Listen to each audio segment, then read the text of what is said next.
Okay, let's start from Tayo. TY, welcome on board. Yeah, it feels very good to be back. This your voice. I just like this. I feel like dashing you money. I feel like dashing you money. Wow. But don't worry, I'll dash you food. I'll dash you lunch. Oh, Gavin, don't worry. I'll collect that one. And anywhere you go collect. I'll go accept them.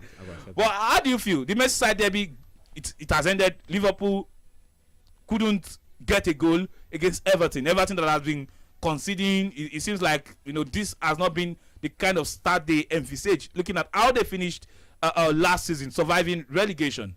Well, you see. I'm so happy for Frank Lampard gaining that 1 point. That 1 point was precious. It could have been 3 if Conor Kwadi could have held on his run maybe by a millisecond. If he had held up his run, perhaps maybe we would have been looking at a different Merseyside. That would have been a very huge victory for the blue side of the Merseyside. And the reason why they could play efficiently today was basically because they had a focal point in Neil Maupay, of which they have been missing since the season started, whereby they've been playing false 9, having Gordon's playing as the false 9. But this time, they had a focal point, which means they had an extra man and an edge in the front. So it was very easy for them to try and get play in, and they were very impressive and brilliant saves from Jordan Pickford. He made brilliant saves, and Alisson, he just shows why he's the Brazilian number 1 shot stopper. He made an excellent save. Is he still the number 1? Well, it is. Ederson is the number 1 currently. Alisson, the last Copa America was Henderson. The one before that one was Alisson. So it depends on the coach. It depends on whoever the gaffer wants. He just chops and change. You can have. I would have been a manager that would have loved to have that headache, having one of the 2 best goalkeepers in the world in my national team. It was a beautiful Merseyside derby, not a one-sided derby that we have been seeing in recent years in the Merseyside. And Pickford did not ruin this one. He was on top of his game. He made brilliant saves. This is what they say about derby games. You just it's unpredictable. It's unpredictable. Because when you look at the Merseyside derby, when you see a team like Everton playing Klopp, Klopp has only lost just once in the Merseyside derby ever since he came to England. He has just lost just once Merseyside derby. So that shows a lot of how dominant Liverpool has been in the past. And the only win that they had against Klopp's side was during the reign of Carlos Ancelotti. Yeah. So Carlo Ancelotti, I beg your pardon. So you can see how long that has been that the Merseyside. I'm sure the Merseyside fans the Blues side, the Merseyside fans. I'm pretty sure that they'll be very happy and they'll be very glad at what they saw today. Proud fans. They saw today, they gave it their best. They were resolute in defense.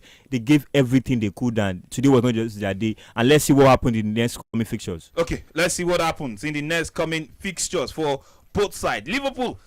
They've not started the way a lot of persons expect them to start, but they are not doing that very bad. But today, Young, good afternoon. Welcome to Sports Spectacular. And my question to you, as as we hear your voice for the first time on the show today, is how will this result affect Everton? It gives them confidence. It gives them a whole lot of confidence because they could have won this game. In fact, they should have won this game, but for VAR intervention, for a very, very, in my opinion, fractional offside, which, according to the new rules, should have been overlooked. But again, with English VAR inconsistencies here and there, and they ruled in Liverpool's favour on 2 occasions where Van Dijk should have gotten a red card in this game as well.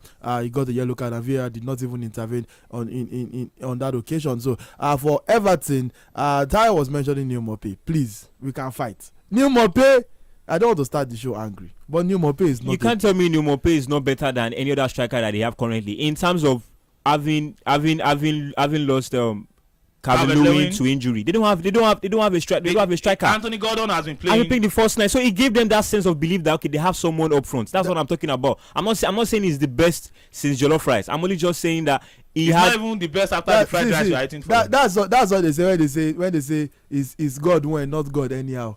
Neil Maupay is God anyhow, because if you see Neil Maupay cost them this game, means the clear-cut chance like any self-respecting striker should have. And when I talk about Neil Maupay, I'm not just speaking blindly. This is a player that has consistently underperformed his XG from his Brentford days. He was signed by Brentford because Brentford signed players based on XG.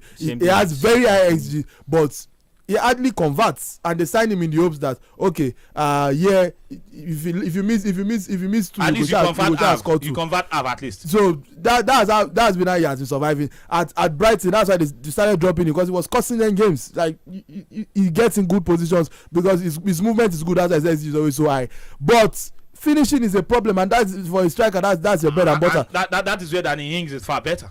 Much better. We can't compare both. In fact, I'm of the opinion, someone will say it's because I'm Nigerian, I'm of the opinion they should have signed Emmanuel Dennis. I don't know why they turned that. It seemed like the perfect Richarlison replacement, similar profile of player. True. Not as good as Richarlison, but it's a striker that can play on the left wing and can also do a job on the right wing if you need to. But for Neal Maupay, I mean, eventually, it's not a terrible sign. I don't even think it's a bad sign. It's okay at best, and he will do for now till Calvert-Lewin comes back. But they could have won this game, and a fourth consecutive draw for Frank Lampard and Sons would have given them not bad, not a bad result, especially not a bad result at all, because they could have won. Like, it's not like they were holding on for dear life. It was great goalkeeping display on both ends of the pitch. Exactly, the goalkeepers were the man of the match for me today. Pickford, Alisson made several fantastic saves. Pickford made several. We're even looking at the Pickford save right now where he denied Mohamed Salah with 1 minute left on the clock. So the goalkeepers won the day, and the most entertaining goalless draw I've seen this season so far. Okay, let's go to Chimeze. Welcome, Chimeze.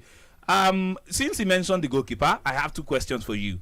Jordan Pickford, he made 8 saves in this game against Liverpool, and that is the most by any goalkeeper in the Premier League this season. 8 saves in a single game.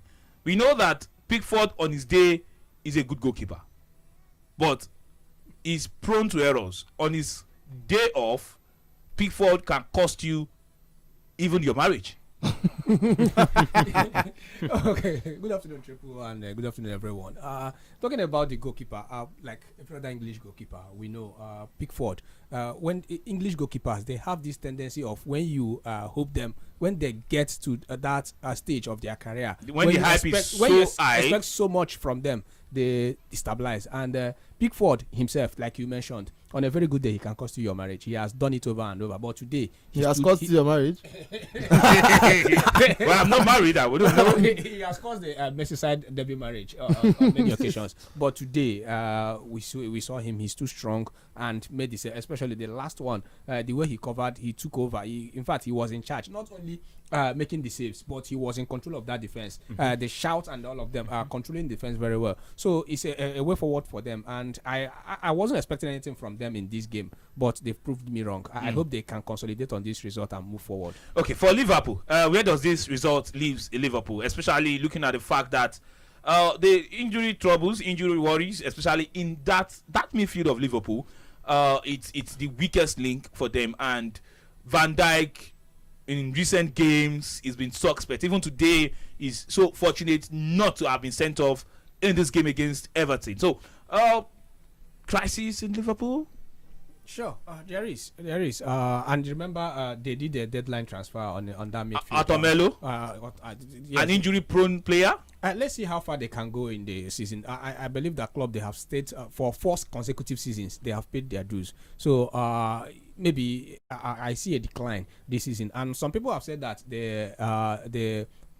the gap, the vacancy created by Sadio Mane. Yeah, well, we are already vacuum left there's to a be vacuum. filled. Yes, that's the word I'm looking for. There's a vacuum on that team. I don't know if you guys agree with that. That the Sadio Mane departure is responsible for their problem. Okay. Because Sadio Mane is not a defender. There's an in between. You don't lose a player like Sadio Mane and not feel it. Sadio Mane is probably a top 5 winger in the world right now as we speak. So there's no doubt about that. But that being said, I do not think his departure is the reason for their problems, or is the singular reason for their problems. It has affected them, but like to just put everything on Sadio Mane not being around would be would be the easy way out. Sadio Mane, their problems have not been in attack. Sadio Mane was not a creator. People keep peddling this narrative that Salah is not playing well because Mane is not around. Nobody there to hustle. Salah just whatever that means. The bad stint of Salah, the goal drought of Salah that we are seeing now, it has always happened in started previous from season. the second half of last season. Actually, started from after the AFCON. It's not even about the second half of the AFCON alone. We've seen even in the season Liverpool won the league, we've seen cases where at some point Salah is not getting the goals, it is Mane. Then when the season now begins to end, towards the second half of the season, then Salah picks up and he begins to score in doubles and all of that. Triple O, I like what you said there, because that precisely is where they miss Mane. Because in Sadio Mane and Mohamed Salah, they had two guys that were legit goal threats. So like Salah is not playing well, Mane picks up the slap. But now they have Luis Diaz, good player, exciting player, doesn't have the same goal threat. He would trouble the defense, but he's not giving you 20 goals. He's more of a skillful player, a flair player that still draws out the opposition than a Mane that is more direct. That is more direct. He has focus. Definitely.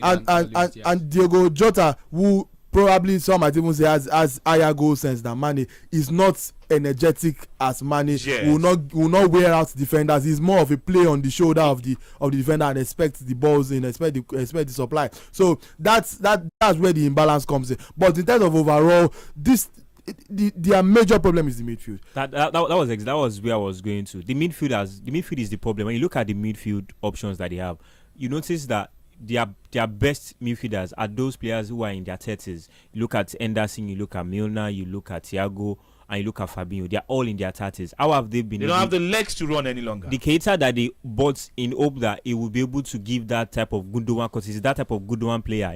Always pops in the even Gundogan at City is not starting every game. No, I'm even talking of style of play. I'm talking of style of play. I'm talking of that Keita. He has that tendency of playing that type of style of play. Always coming in, driving in, and doing. And when you're not looking, you just see him just pop up and he just poke a ball inside the net. But he has not been consistent. That was the specialty of Gini Wijnaldum. Exactly. So when you look at that midfield, Otto is a brilliant signing. He's a player that, as a Barcelona fan, we never wanted him to leave, but Barca had to let him go because we wanted to raise funds. So it was and that move actually affected him. He didn't eventually play throughout the middle of that season. Injury didn't let him. Aside from injury, he didn't even eventually play throughout the end of that season because he was psychologically down. He felt that he didn't want to leave. It was more as if he was being forced to leave.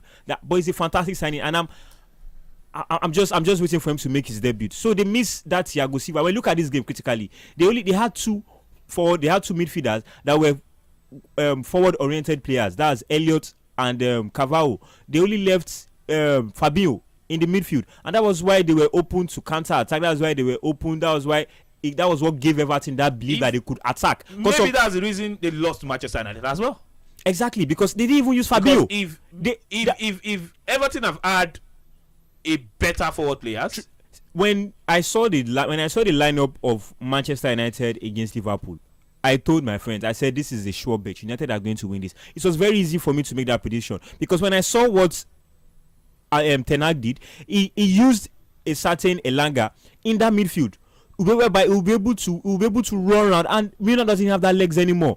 Henderson would only do his little. When the only time Henderson is effective is when there's a certain Thiago. Henderson is very effective. Or when there's Fabinho, Anderson is effective. But when you're having a Milner that he can't give more than what he has. He has passed that. He has passed that stage. So and that same thing to happens in this game. So that was why Everton could give. Imagine they had a certain Thiago in that midfield. It's possible that even Everton would not have the guts to come at them because a certain Thiago can nick all those eye in the needle pass, and that was what they have been lacking this season. And that injury for going for 6 weeks to 8 weeks. And the myth behind the 7th season calamity of Klopp. I don't know what might happen. Okay, one thing I know that will happen is that we have to go for a commercial break, our first break on the show. After this commercial break, we open the phone lines and take reaction. Also, we begin the build-up to the 3 p.m. kickoffs as the lineups are already out. And I see for Chelsea fan, the man for Fana is really raring to go, sporting the jersey number 33. But the new CSO. Yes, the new CSO, like they call him. Newcastle will take on Crystal Palace. Wolverhampton Wanderers will host Southampton. Tottenham Hotspur will be hosting Fulham in the London Derby. Brentford and Leeds. Chelsea against West Ham United. Nottingham Forest against Bournemouth. Those are the 3 p.m. kickoffs. Already we have kickoff in the German Bundesliga. But after this commercial break, we fill you in with all of this information.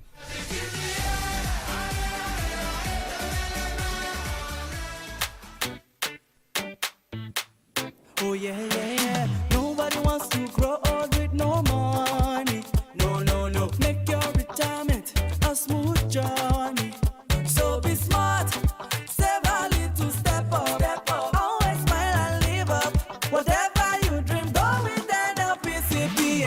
one day you go retire oh.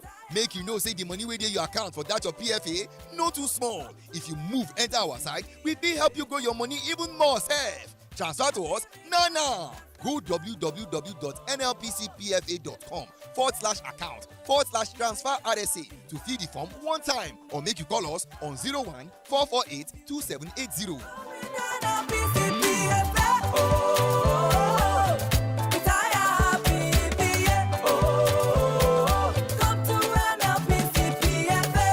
NLPCPFA, creating a brighter future for you. Guy, I love you. I know this is not what guys usually say to each other. As per hard guy. You help me keep a cool head and stay focused through the heat. Cool and so refreshing. Aquafina, you are my paddy of life. Just like Aproco Doctor, everyone needs a paddy of life. So, stay hydrated and refreshed always with Aquafina Premium Drinking Water from the makers of Pepsi. Aquafina, your paddy of life. Papa! Yes, my baby! How soon are we moving to our new house? Like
Well, feel the magic in the air. It is Sports Spectacular live on mainland 98.3 FM. My name is Triple O. I've got the controversial Okpe right here. He's in the studio. We also have Chimeze not living out, Tunde Young and Akin Tayo. Our sweet lady, she's in the studio as well. Talking about sweet Yemi. She's sweet in. Okay. That's why we call her sweet Yemi. Let me just leave it that way. Maybe I don't go past my brand before Yemi will come and attack me and come and fight me. I cannot fight. I cannot fight. But yes, let's get into the games that will be happening from 3 p.m. Then we'll take reactions to the Merseyside goalless draw between Everton and Leeds. And Liverpool right there. For the game between Brentford and Leeds United, the game starts by 3 p.m. So let's quickly give you the starting lineup for the game between Brentford and Leeds United. Yes, in that game, in goal for Brentford is Raya. David Raya is in goal for them. It's a 4-3-3 formation that has Henry in there. There's me, there's Jansen and Iki. Those are the back four. And going forward, there's Jensen, Jeanette, and Baptiste right there in the middle. And going forward in the attack, there's Lewis, there's Ivan Toney, and Umbueno. Those are the 11 that will be starting this game for them. For Leeds United, it's a 4-2-3-1 formation. Meslier is in goal. Strujic, Lorente, Koch, and Drame. Those are the back four. The defensive shield of Roa and Adams will be protecting the back four. And going forward, Harrison, Aronson, Sanisteria, and Gelahart are the forward players for them in this one. Away from that game, over to the London Derby game, involving Chelsea and West Ham United. It's a 3-4-3 formation between Chelsea for Chelsea right there against West Ham United, and Wesley Fofana makes his first Chelsea start in this game. Mendy is in goal. Koulibaly, Silva, and Fofana are the back three. Then going forward in the middle of the park, it's a 3-5-2 formation. I beg your pardon.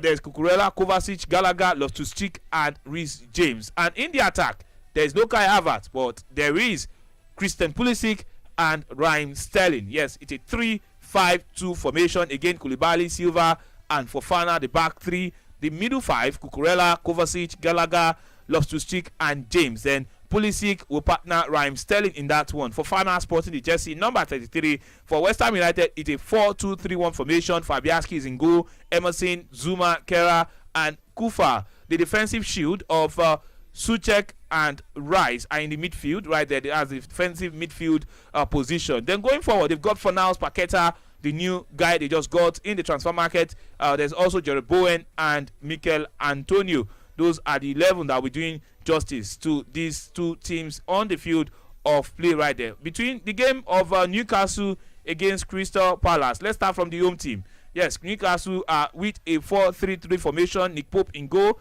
Target, Shah, Botman, and Trippier. Those are the back four. In the middle of the park, they've got Joelinton, Longstaff, and Joe Willock. Then going forward, there's Fraser, there's Isak, and Miguel Almiron. For the opposition on the day, talking about Crystal Palace, it's Guaita in goal for them. It's a 4-3-3 formation. Mitchell, Gueye, Anderson, and Ward. Those are the back four. In the middle, they've got Eze, Doucouré, and Jeffrey Schlupp. Then right up top for them is Ayew, Mateta, and Wilfred Zaha.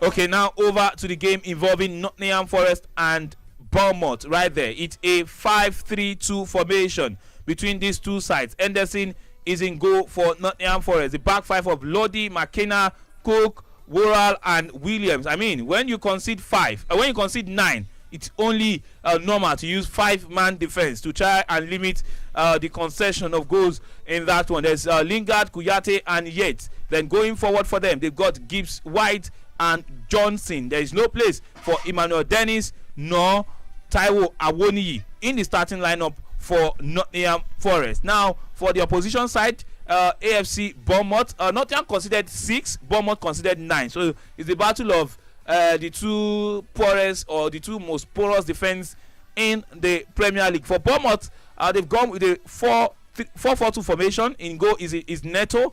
The back four of Zemura, Kelly, Mifam, and Smith. In the middle of the park, they've got Christie, Lemar, Cook, and Tavernier. Then going forward is Dominic Solanke and Philip Billings right there. And from that game over to the second London derby that is happening by 3 p.m. as well, the one involving Tottenham Hotspur and Fulham. In that one, for Tottenham Hotspur, Antonio Conte has gone with a 3-4-2-1 formation. In goal is Hugo Lloris, Lenglet, Dyer, and Romero are in defense. And in just right in front of them is Sessegnon, Bentancur, Højbjerg, and Emerson Royal. Then going forward, it's Son, Richarlison, and Kane. There is no place for Kulusevski in the starting lineup for Tottenham Hotspur in this game. And for Fulham, they have Leno, yes, Ben Leno, the former Arsenal goalkeeper, is in goal. The back four of Adarabioyo, Tete, Ream, and Robinson. Then protecting the back four will be Paulina and Reed. Then going forward is Reed, Pereira, Kebano, and Alexander Mitrovic is in red hot form. And the final kickoff, the final 3 p.m. kickoff for today is the one between Wolverhampton Wanderers and Southampton. In goal for Wolverhampton Wanderers is Osesa. It's a back four of Johnny Kilman, Collins, and Ait Nouri.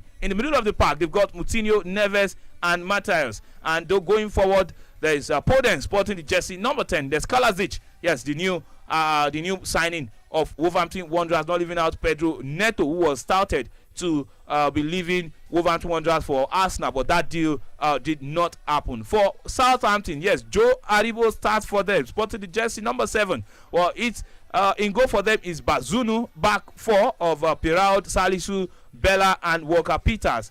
Ward-Prowse and Diallo will be protecting the back four in the defensive midfield position. Then going forward is El Unisi, Aribo, and Armstrong. Then the lone man up front is Adams. By 5:30 p.m., Aston Villa will take on Manchester City. Now, let me go back to the guys in the studio. Before I get the take of the guys in the studio, let's go to the phone line. 0913 600 0410 is the number to call. 0913 600 0410 is the number to call. How do you think you want to make predictions for these teams? Chelsea fans, where are you?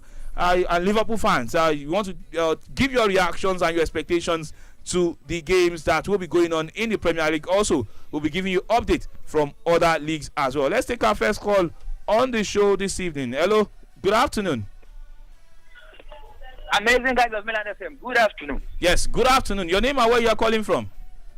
Yeah, Isaac calling from Ojo. Isaac from Ojo. Welcome on board. Yes. Yeah. Good one for Liverpool. See, people. I deal with you. I said it last season. I was the one who said it. I was the one that said it last season that this season, either Liverpool or Man City must they must struggle. And you see what is happening now. Good one for them. You see, last match they should not come and be giving us this excuse that they did not have midfielder or their player have injury. They won 9-4 against Bournemouth, and now they are drawing against even Everton that are struggling. That's good. That's good. Good for them. Good for them. For Arsenal match tomorrow, my prediction is 2-1 Manchester United to take the day. I'm a Manchester United fan. Glory Manchester United. Chelsea, oh my God. People, you go collect time this afternoon. You go collect time. I don't want to know. Okay. You go collect time. I did Thank you. I did here for you. Hello. Yeah. Hello. Good afternoon. So beya lọ́jẹ̀. Ewo tún lè báyìí. Bàbá mi, calm down now. Liverpool alágídí. Sọ́kọ̀yà ló jẹ òròbí kò lè gbé Premier League wá fi máa ṣakọ. Don't let me. For the sake of our fans that don't understand Yoruba, he's actually saying Liverpool will get serious beats in this season. That's it. Méje ẹ̀wọ̀ lé wá o. Ṣẹ́gun Man U calling from Igondo. Ṣẹ́gun Man U, Liverpool don't play their own. He never play your own. He don't dey beef Liverpool. Forget that one. Liverpool will not stop me this season. As you don't beat Liverpool now, Liverpool cannot come and even when they talk, you can tell them, come on, keep quiet, we beat you people. They can buga from Genesis to Revelation. It's not my problem. Me, I only buga in Matthew and Luke. They should sit down between their own. I shall know they will not top me this season. How did they even want to win the league?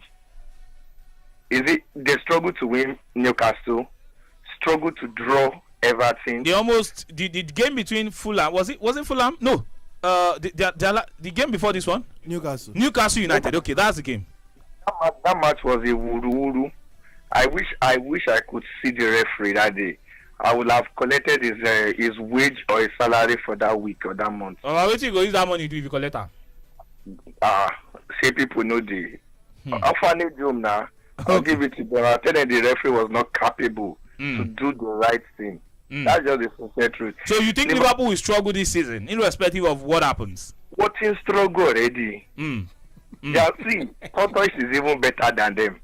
Snail is better than. And when you struggle, be oh God, more English to fellow. Sheguman, be careful of what you say because you are yet to play your game. This thing, they say pride goes before fall. Even though if I throw stone to a glass house, Edeko Tabami, Kokomi. Now you get your body. Oh God, oh Kamilara, oh Doom. No, Allah, Sheguman, thank you. Thank you very much. A Manchester United fan, yes, beefing Liverpool, saying Liverpool will collect water this season. 0913 600 0410 is the number to call. You can also send in your text messages and your WhatsApp messages to 0913 600 0410. Let me quickly take you through the games going on in the German Bundesliga, and there is a game currently ongoing in the Italian Serie A. For the Bundesliga, Bayer Leverkusen are leading Freiburg by 1-0. It's 32 minutes of play. Bochum are playing a goalless draw after 32 minutes of play against Werder Bremen.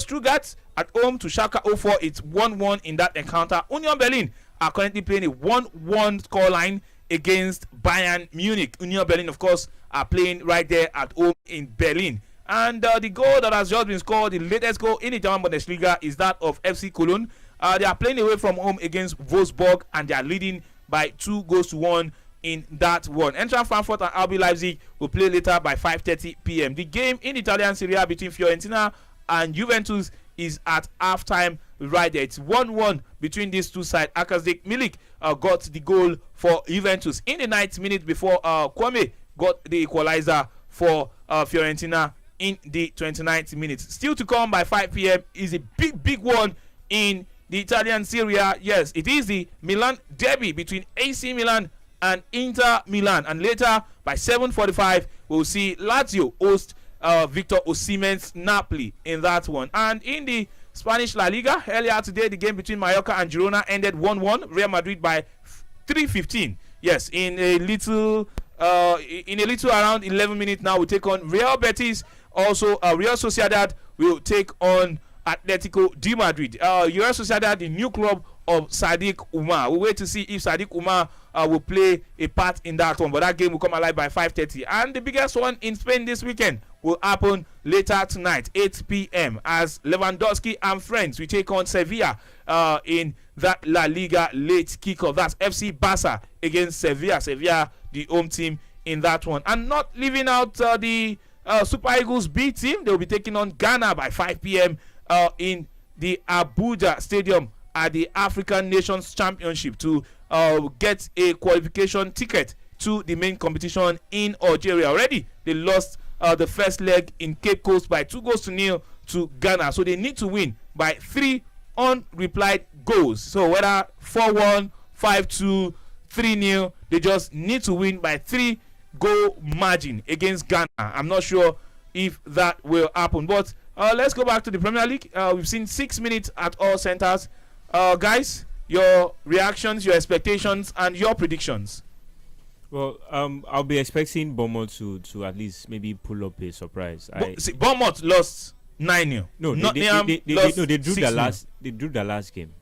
They drew their last game against Wolves. The last game. Yeah, exactly. So because that's what happened. That's what they call the after effects of when you have a change of manager. There's always that mental thing that comes into your head. New manager syndrome. Exactly, it comes to your head, and I'm expecting them. But they were not struggling before Parker. Like Parker was not sacked for losing. Like he was sacked for his tantrums after the game. Yeah, he was sacked for his tantrums because of his he could have won. Yeah, the only game he could have won there was Aston Villa. He lost to Liverpool, lost to Arsenal, lost to City. Is it fair to say Parker sacked himself? Not really. The owner is just a egotistical person and his ego is very fragile, because the comments were that I do not have players, and that is a fact. that is a fact. Their squad is not even capable of competing at this level. This Let is alone not the first surviving. time we've seen Antonio Conte come out publicly to talk about how he doesn't have the squad to compete. And before Managers- Pacquiao comes out publicly, I'm certain he has said it privately on multiple occasions. The only players they've signed were from also the championship. They signed Marcos Tavernier from the championship to the Premier League to come and compete with in a league where we are seeing Nottingham Forest spend over 200 million on 22 players, in a league where the entire league spent almost 2 billion pounds. So that, no, over 2 billion pounds. No, 1.9 billion. 1.9 billion pounds. Okay, that's euros then. Over 2 billion euros. That's a lot. But let's take these games one by one. Let's start from the toughest. Chelsea against West Ham United. I think that's the. Is there any tougher fixture? Fulham Tottenham, tough one. They are both derbies. But which is a bigger derby? It's too many London derbies. When you're having a derby, it's like a biscuit. You don't know where to crack. But which of these derbies is the biggest? Is it Chelsea, Fulham, Chelsea, West Ham, or Fulham? I don't believe there's any derby is bigger than any derby. It's as long as it's derby. A derby is a derby. No, because it's his opinion though. It is for the local. It's for the local lads. It's for the localities. It's for the locals whereby they have that sense of belonging that it's a bragging rights system. They want to go to work tomorrow morning and they want to see you and they want to mock you that we defeated you. So it depends on how big. But when you're talking of in terms of on the table, even both derbies are big because Tottenham are in the top 4. Chelsea have not won in a while. And if you're talking about the biggest derby right now, as the league as it is at the moment, Fulham Tottenham is bigger than Chelsea West Ham. Because of the standings on the table. Exactly. Because of West Ham has only just won one game throughout this season. When you talk about pedigree, Chelsea, West Ham should come in first. No doubt about that. That's pedigree. So Chelsea are 10th on the log, Tottenham are 3rd on the log currently, the life standings, and Fulham are 7th on the log. So exactly. Fulham and Tottenham are higher than Chelsea and West Ham. West Ham are 14th, Chelsea are 10th. West Ham has only just won one game throughout this season. Same likewise Chelsea as well, and they've drawn. No, Chelsea have won 2 actually. Okay, and they've drawn. They've won 2, they've drawn 2, they've lost 2. Exactly. So and when you look at Fulham, the game of play that they had, especially against Liverpool, and ever since that first game of the season, they've not looked back. They've been on the front foot. They'll come in your face. For Chelsea, even against Arsenal were very lucky. The game currently ongoing because it's still goalless on the live standing. So that is why it looks like it's 2 draws. But after this game, we'll know whether it will be 2 draws. But leading into this game, they've played 5 games, won 2, lost 2, drawn 1. So this is the 6th game. I just needed to Fulham put that Tottenham out. game is going to be an exciting and a mouth-watering game because Fulham have been in everyone's faces this season. Anyone they've played, they've been in their faces. And Mitrovic has been playing like this is his 4th season in the league. He's trying to prove. Is there any player in that Chelsea team that is better in form than Mitrovic? Chelsea and West Ham combined? Chelsea don't even have a okay, they just signed a striker. I almost said they don't have a striker. So until when Aubameyang comes in, then I can. But Chelsea doesn't have a forward attacker that can give you the returns that Mitrovic is giving at the moment.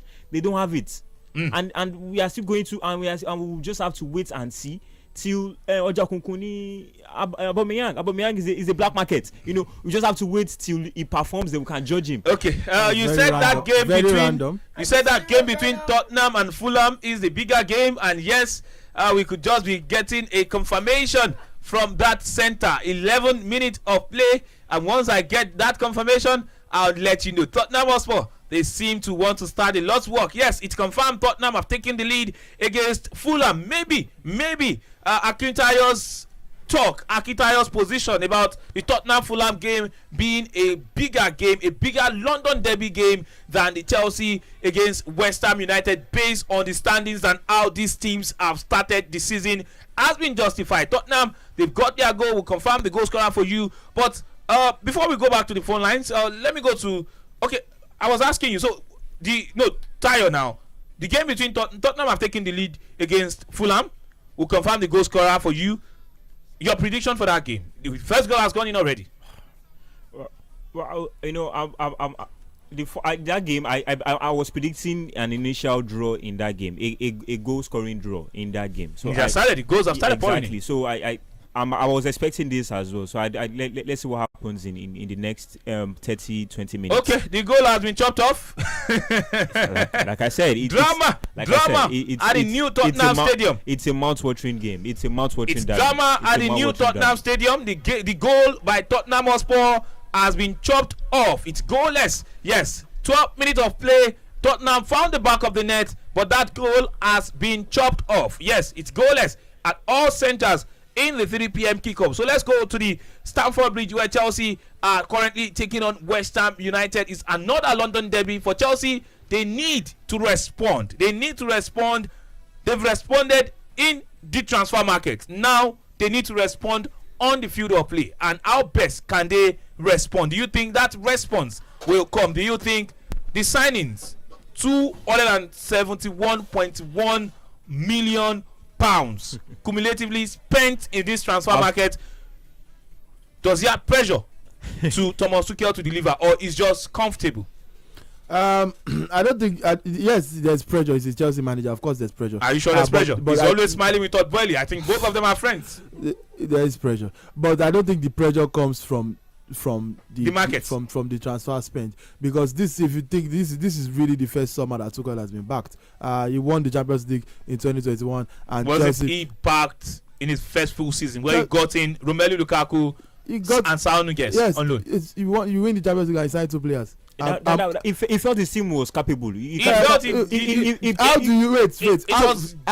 How do we know that? The fact on the table is signed 2 players. How do we know that he wasn't backed? After United, after if you are saying how do we know if he was backed, then how do we know if he wasn't backed? He just won the Champions League. He got into the finals of he got into the finals of the FA Cup. And don't forget that season, after winning the Champions League, the season before they won the season they won the Champions League, Chelsea spent about £250 million in the transfer market. That team looked complete. If anyone had told me that Chelsea team would have faltered that season, I would have denied. And if they assigned Gavido, trust me, after United States and China, Chelsea are the next organization that is spending so much on defense. They have been spending so much on I don't know what you need a 90 million Gavido before the deal fell through and Gavido could not come to the team. It looks like after Abramovich left, they've not filled that void where a certain Emenalo filled, whereby they look at players that they need, they look at players that they could get. I'm talking. They're not buying talent. They're not buying potential players. Not even that. Just what does the team needs? What do you, because you can't buy you can't tell me you're going for Gavidol after just spending over £80 million on Fofana, and you got Koulibaly in the same transfer window. Is that and you're not join in 2023?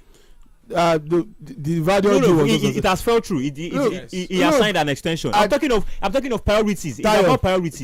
Priorities. Thiago Silva is defying human logic and science. The only reason why Thiago Silva is 37 years old, will be 38 I think at the end of this month or something like that, and he's most likely playing in his last season.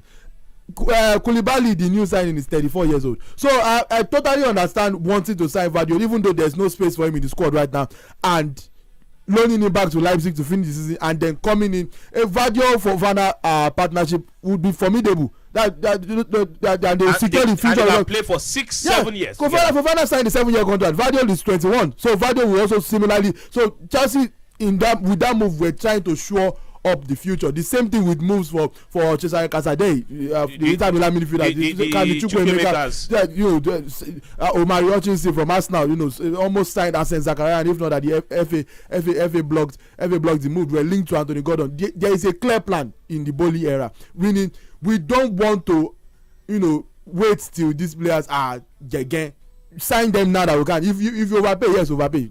20 million for Carlos Chukwuemeka, 18 years old, has not done anything. It's a lot of money. You overpaid. But if he goes on to become a beast and plays for the club for the next 5, 6, 7 years, Brighton and Hove Albion got Caicedo for 4.5 million, and they were going to sell him to Liverpool for £45 million, but it did not happen. So look, everything is overpaying until the player justifies. Even the Cristiano Ronaldo, one of the greatest of all time, when he was signed for 90 million by Real Madrid, I'm not even talking of French football channels. I'm not talking of football channels. There were economists on world news, talking about how football is ruining the world's finances, and how 90 million on one player is ridiculous and all that. It was weird then. Now I wasn't even making mention of the finances. I was making mention of trying to trying to treat your priorities. The season has started. You have been lacking goals, and the next thing you are trying to do after signing, after just spending almost 80 million on a defender, you've not even confirmed the deal, and you've not even confirmed Aubameyang's deal.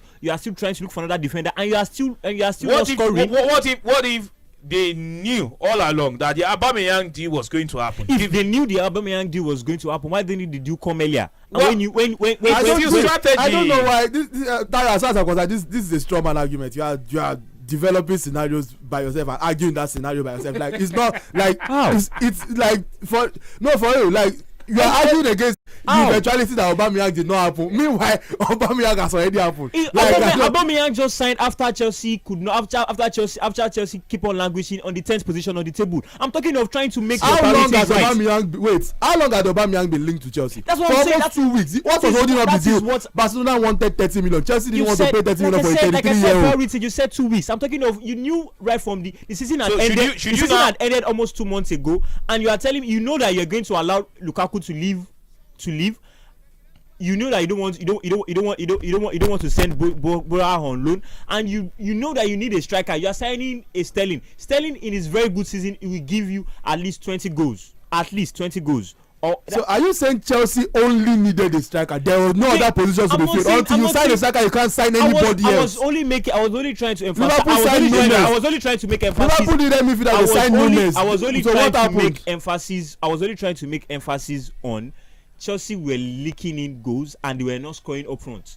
If you are scoring up front, if you are converting your chances, there'll be limited pressure on your defense. It's when you are not and that is why people like Pep Guardiola, people like Johan Cruyff believe that the best defense is from the attack. So when you are not attacking, you're not even scoring. So obviously, Tayo, hold on. So what you're saying, all of this sermon is that deal shouldn't have been in contention. Hold on. Letting Lukaku go, because I want to put it all together for the sake of our listeners, because you keep trying to justify and back up and you seem to be using too many sentences. So in summary, when Chelsea let Lukaku go, they should have instantly signed a replacement. So the Aubameyang deal should have happened since then. Exactly. That's what you're saying. Aubameyang has not even played a single minute in La Liga this season. That's what you're saying. That's what you're saying, right? Yes, that's what I'm saying. Thank you. Okpa, you wanted to say something?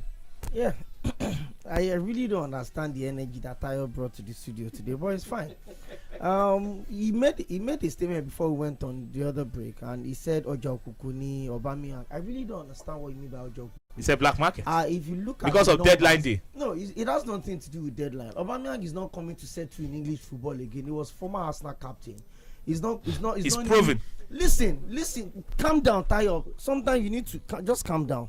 He's not coming in to prove any point. Forget that talk of he has unfinished business. He has nothing to do with anybody. He's going to score against Arsenal if he has the opportunity, and he's going to jubilate. There was no bad blood. It was a matter of, I don't want you in my team. According to Arteta, I can let you go on little or no effect. It was a sacrifice alongside Lacazette. We knew their era was going to leave, and Arteta understood what he was coming to do. So when you say someone is Ojo Kuku, for someone that has over about 70 Ojo Kuku is more like a gamble. I'm coming.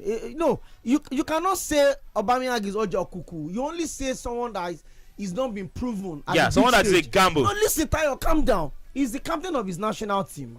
That much consistency. He got crazy numbers. Less than 100 goals, less than 100 games, over 70 goals under Thomas Tuchel at Borussia Dortmund. Over 100 goals at Arsenal. He came into Arsenal. I mean, look at his numbers, figures, goals, consistency, injuries, on and off the pitch drama. I think 2 golden boots in the Premier League. Leaving the team, going to be with his mother, all of those dramas. He still got amazing numbers. At Barca. To the point that he comes in and he gives you that goal. Then he went to Barcelona. He was almost scoring in every game. Within the short period he played for Barcelona, he got figures. He was part of the people that pushed Barcelona to where they eventually finished on the table at the end of last season. So when you are bringing such a player back to London, Chelsea, England, and you are telling me he's Ojo Kuku, over the last 6 years, Aubameyang has been probably top 15 best strikers in world football in terms of numbers. So I don't understand what you mean by Ojo Kuku. Secondly, if you say Chelsea didn't buy early, the transfer window is open. What if they want to go for Aubameyang, and out of nowhere the option of Lewandowski came up on board, or at the end of the day they even want to go for Cristiano Ronaldo?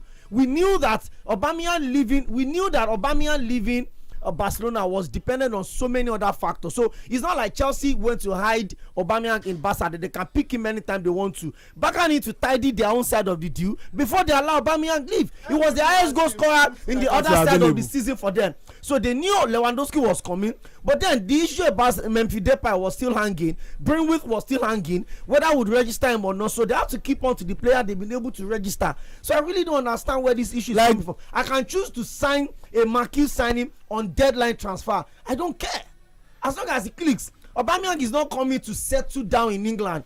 He's been there for how many years? Like 5 seasons. His numbers are. Besides, he's even coming with a manager that is quite familiar with. So what do you mean by Ojo Kuku? Okay, let me take the words of Xavi. Yes, the current Barcelona boss. He said, and I quote, "Aubameyang hurts me. Alba hurts me because he helped us a lot with extraordinary numbers and a wonderful person.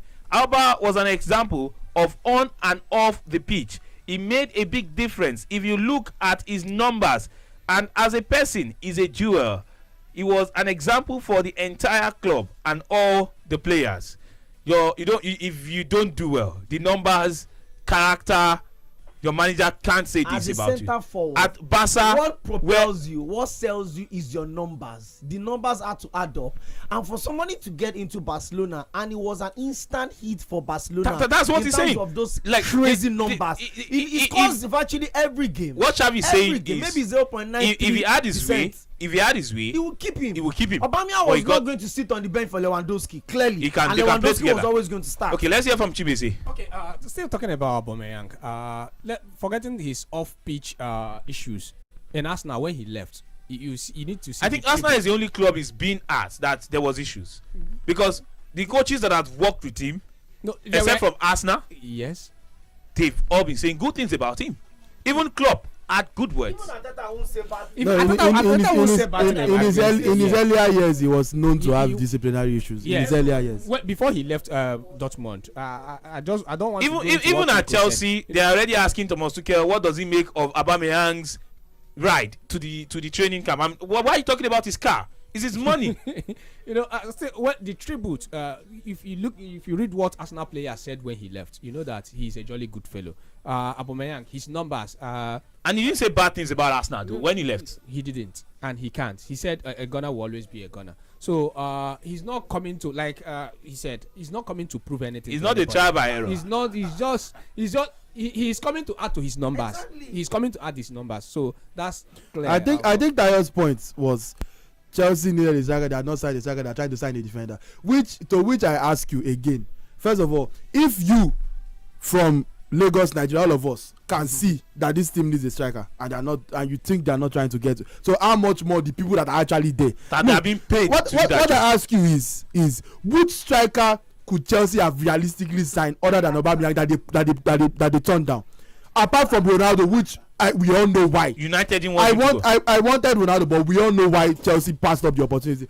So apart from a Ronaldo, which striker that could have changed Chelsea, that is good enough to impact Chelsea, that was available at Chelsea passed up? Tayo, answer. Okay, Tayo, the direct question. I would like to answer first off. When I said it was a gamble, we are talking about having player. Look at Thomas. Look at Timo Werner. Look at how. No, please, just give me this moment. Okay, give him his moment. Give him his moment. House, give him his moment. It's Tayo's moment. Look at how he has been performing. Look at how he's scoring goals. Lukaku, Timo Werner complained the same. Give him his moment, please. Timo. No. You can't tell me I'm lying on air. If he scored hat-trick. Against a semi-professional team in the DFB Cup. Excuse me, sir. Goals are goals. Would they chop the goals off?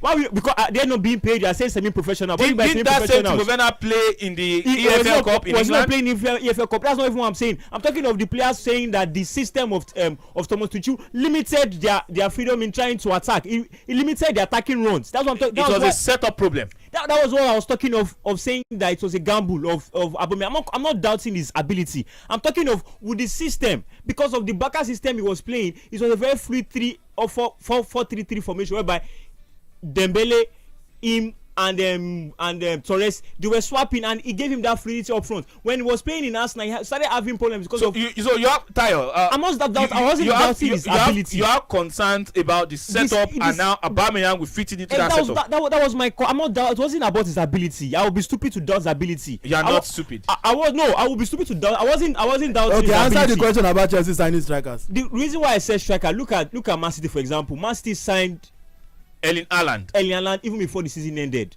You can't tell me it was very visible to the blind and audible to the deaf that a certain Lukaku was definitely going to leave Chelsea at one point in time in that transfer. So your argument is they should have gotten a replacement long before now. It is not about who. You don't. It is about who. You won't just pick a striker on the road. No, I wasn't. You are just walking in. I wasn't even making reference to just picking out anybody. What I'm telling you is, for example, look, I was watching a documentary of Man City where Tijiki I can't pronounce his name properly. One of the directors of Man City, when they were showing how Man City used to sign players. In that documentary, they were the chief executive of Man City. They have players whereby they were looking at, and they were even calling out players that their contracts were going to end next season, this season, and next 2 seasons. They had options. Hold on, Tayo. So what my point of saying that, picking that not about the name, was you can't tell me that there are no other strikers in the league. Mention one. Like that's all this is about. 7 minutes like, now. Yes, do you think you talking for the last 1 hour? If Anthony would have done wonders in this setup. Now he has mentioned one. Thank you very much. Your mic is now off. Now you have mentioned one. Because I think if you miss your way, then Tayo happens to be the driver that wants to take you to where you are going, or he will take you round and round and round. But I get his point. Actually, he's trying to say for Chelsea, they let Lukaku go. You should have gotten a replacement earlier. But the guys in the studio are asking, who would they have gotten? Apart from even getting the replacement earlier, you don't just get replacement anyhow. The thing about transfer windows is that it's so dicey. One moment the club tells you a player is available, the next moment they tell you he's not available. I mean, we saw what happened between Leeds and Nems, and it's even about your money and valuation to England. So those are the things you look into. That particular player you mentioned, Leeds later released the statement after the transfer window that they looked into Kelechi Iheanacho to replace him, but Kelechi Iheanacho was unattainable. Code word for it was too expensive. Exactly. So you just call names. You just call Antonio like Brentford. You just let their star striker go. Available for you. You check the availability of that player. You check the commitment of the player you want to go by. So we all knew that Lukaku was going to leave Chelsea. It's a matter of when, not if. We knew a striker was coming in. Probably. Thomas Tuchel feels I've been so familiar and connected with Aubameyang. I've always kept in touch with him every club I've gone to. I know how to use him. I know how to readapt my team to suit his exploits. And he feels like even if I bring him in an hour to the end of transfer window, I'm bringing in a proven striker. A striker that I know that he gets into it, he probably get a goal and assist on his first game. Period. Okay. The games in the Premier League. Okay, there is a penalty in the game between Brentford and Leeds United. Yes, Brentford have been given a penalty in that game. We wait to confirm if the penalty will be converted. I hope Ivan Toney is the man to take the penalty. Okay, the update is that Brentford have taken the lead against Leeds United. Yes, Brentford, they've taken the lead against Leeds United in that game. Yes, we'll confirm the goal scorer, and yes, it is Ivan Toney. Ivan Toney. That laughter. Only FPL managers understands. But when we come back, yes, we are due for our next commercial break. When we come back from this break, we give you update happening. Yes, in the top leagues around Europe where games are happening. Brentford have taken the lead against Leeds United, 1-0. Ivan Toney with the goal. Aside from Brentford, every other 3 p.m. kickoffs are currently goalless after 31 minutes of play. But stay tuned, it's the Sports Spectacular live on Mainland 98.3 FM. It is the Spectaculars, yes, right here. Don't go anywhere. After this commercial break, we'll be back to take your reactions to the games currently ongoing across top leagues in Europe. Mainland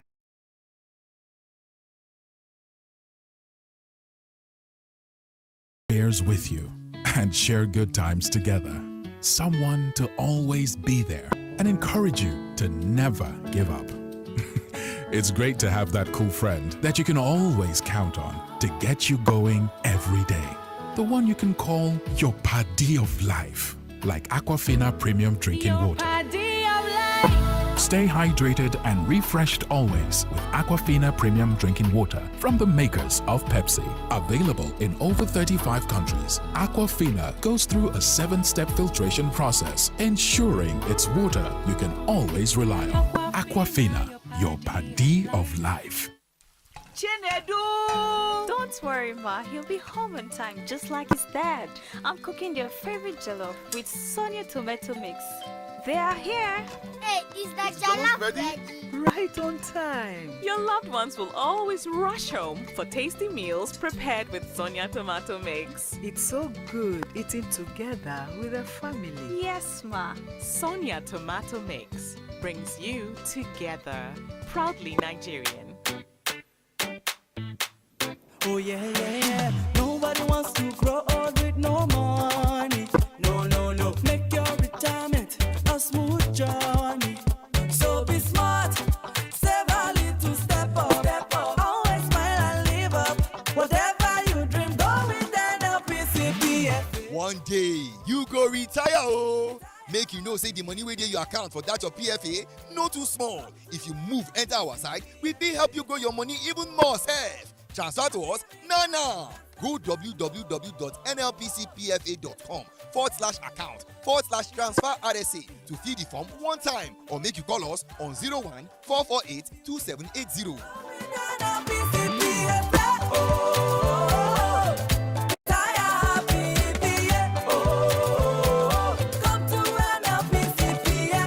NLPCPFA, creating a brighter future for you. Guy, I love you. I know this is not what guys usually say to each other. As per hard guy, you help me keep a cool head and stay focused through the heat. Cool and so refreshing. Aquafina, you are my paddy of life. Just like Aproko Doctor, everyone needs a paddy of life. So stay hydrated and refreshed always with Aquafina Premium Drinking Water from the makers of Pepsi. Aquafina, your paddy of life. Oh yeah, yeah, yeah. Nobody wants to grow old with no money. No, no, no. Make your retirement a smooth journey. So be smart. Save a little step up. Step up. Always smile and live up. Whatever you dream, go with NLPCPFA. At NLPCPFA, we are resilient, trustworthy, and we perform under pressure so that you don't have to worry. Our returns on contributions will help make your transition to retirement even smoother. Transfer to us today. Simply fill the quick form on nlpcpfa.com/account/transfer RSA to register your intentions or connect with us on 01-448-2780.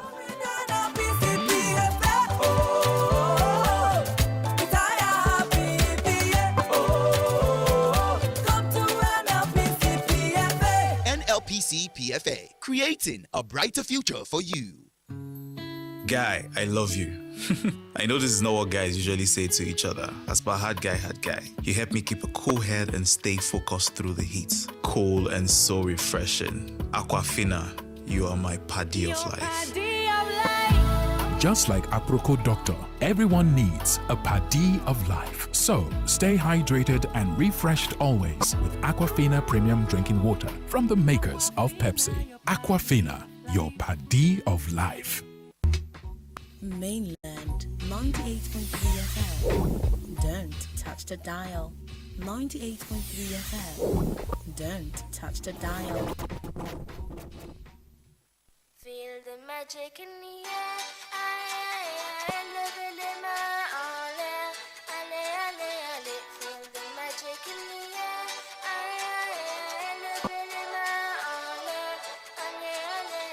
Feel the magic in the air. Magic system.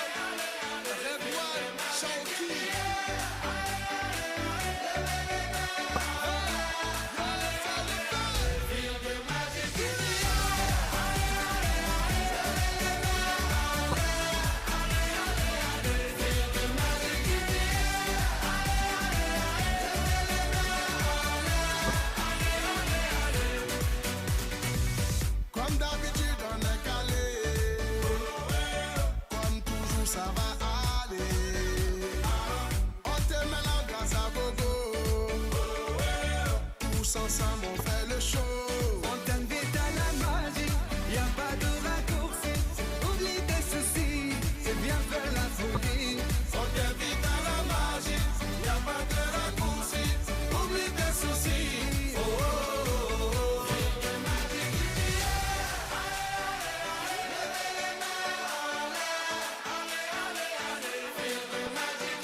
Okay, welcome back. It's Sports Spectacular live on Mainland 98.3 FM. My name is Triple O, and I've got Okoyemi right there. It's full house. There's Okoyemi, there's Chimeze, we've got Tunde Young, there's Tayo, there's the Tiki Taka Master who is responsible for our live streaming right now. Just go to Mainland 98.3 on Facebook. You will find us. We are streaming. You want to see how we look like? Yes. You want to see the pretty face of Tayo? You want to see, yes, the young face of Tunde Young? Or you want to see the business face of Chimeze?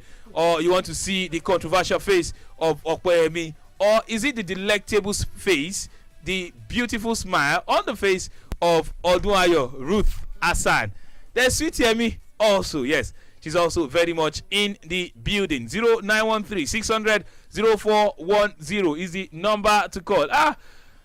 Before we went on that break, the only goal from the 3 p.m. kickoffs was the goal in the Brentford against Leeds United game where Brentford took the lead. Well, while we're on that commercial break, Nottingham Forest also took the lead against Bournemouth. Yes, Kuyate gave them the lead in the 33rd minute. That was courtesy of an assist from Morgan Gibbs White right there. So yes, the goals are slowly pouring in, but it's been a very, very terrible outing in the 3 p.m. kickoff. The game between Chelsea and West Ham is still goalless. No real chance for both sides. It seems Thomas Tuchel is looking like a scam. Yes, right there at Stamford Bridge. Newcastle and Crystal Palace still goalless. Tottenham Hotspur and Fulham. Tottenham found the back of the net at some point. It was chopped off.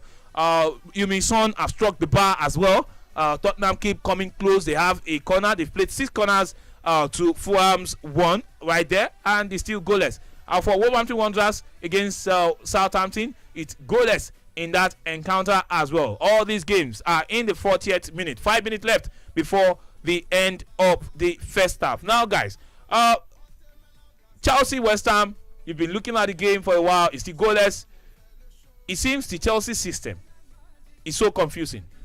The partnership, I don't know. Is it that these players are not good enough, or is it the decision of the manager? You've gotten Fofana, you've gotten almost all you wanted. Yes, there's no Aubameyang in this game. They will need to see the marks. They need to see the medical person, but in just to put it, okay, Tottenham have taken the lead. Tottenham Hotspurs, they've taken the lead against Fulham. A beautiful exchange of passes right there in the 6-yard of Fulham. But yes, it is Tottenham who have taken the lead against Fulham in that encounter on the 41st minute mark. Beautiful goal it was. The Fulham goalkeeper was left with no chance right there. It was a beautiful exchange of passes. How the Tottenham players, 3 of them, found themselves right in the edge of the box of the Fulham defense, clustered with about 5-6 Fulham defenders, and they were still able to exchange passes right there. Only the Fulham defenders can tell. Tunde Young, you've seen this goal. What do you make of it? Yeah, poor goal to concede from a Fulham perspective. Pierre-Emile Oibe with the finish, combining well with Richarlison. I think Tosin Adarabioyo did not cover himself in glory in that particular sequence. It's not just in the entire Tottenham defense. They don't let Oiberg the Fulham defense, you mean? Fulham defense. They let Oiberg stroll into the center of their box basically and get a free shot at goal. And Marco Silva will be reeling about conceding in such a poor manner in games that are already against you in terms of the balance of power. The team you are playing against, the team that's better than you, shouldn't be giving away goals. This is at least make them work for it. Tottenham did not work for that goal, in my opinion. They didn't work hard enough for that goal, in your opinion? Yes, Chimeze, Chelsea, West Ham, goalless after 42 minutes of play. Talking about that game, earlier I wanted to predict a goalless draw in the game. Looking at the way it's going, it seems like it will end that way because Chelsea with 8 corners to Fulham 0, and nothing to show for it. They've not struck the bar, and they've not. The goalkeeper of West Ham have not made a beautiful save. Since they are just piling the pressures without real threats. No real threat. It's just a dead end for them. So, 4 player and no penetration. So maybe it will end this way. Okay, maybe it might end goalless. Yes, there's a situation in the West Ham final third. It's a Chelsea player and a West Ham player. I think head collision. Trying to get to the corner that was taken by Cucurella for Chelsea on the right hand, right there, as we see the medical team running towards the players. They're attending to them, and to see Emerson, yes, the former Chelsea player, Emerson Palmieri, sporting the jersey number 33, going to the Chelsea player first before the West Ham player. That beats Diane. And West Ham, they have about 2 Chelsea former players. Kozuma in defense. There's also Emerson Palmieri. Right there, but it's still goalless. And as we see, Antonio currently having words with David Moyes. Well, a goal has also been scored while Nottingham Forest have been given a penalty. They have a chance to extend their lead. Ivan Toney with a brace in the game between Brentford and Leeds United. Ivan Toney with his second goal. Also, Nottingham Forest, they have a penalty against Bournemouth. We'll confirm if the penalty has been converted. But one thing we should let you know is that London teams are really balling right now. Yes, because Brentford have extended their lead against Leeds United by 2-0 in that center. Leeds United, what's happening with Leeds United against Brentford? Brentford, since they got promotion to the Premier League, they've been formidable, and they look like they will be here for a very long time. Talking about Brentford, but the goal that Leeds United have conceded now means that Leeds United are languishing in 8th position. They've won 2 games.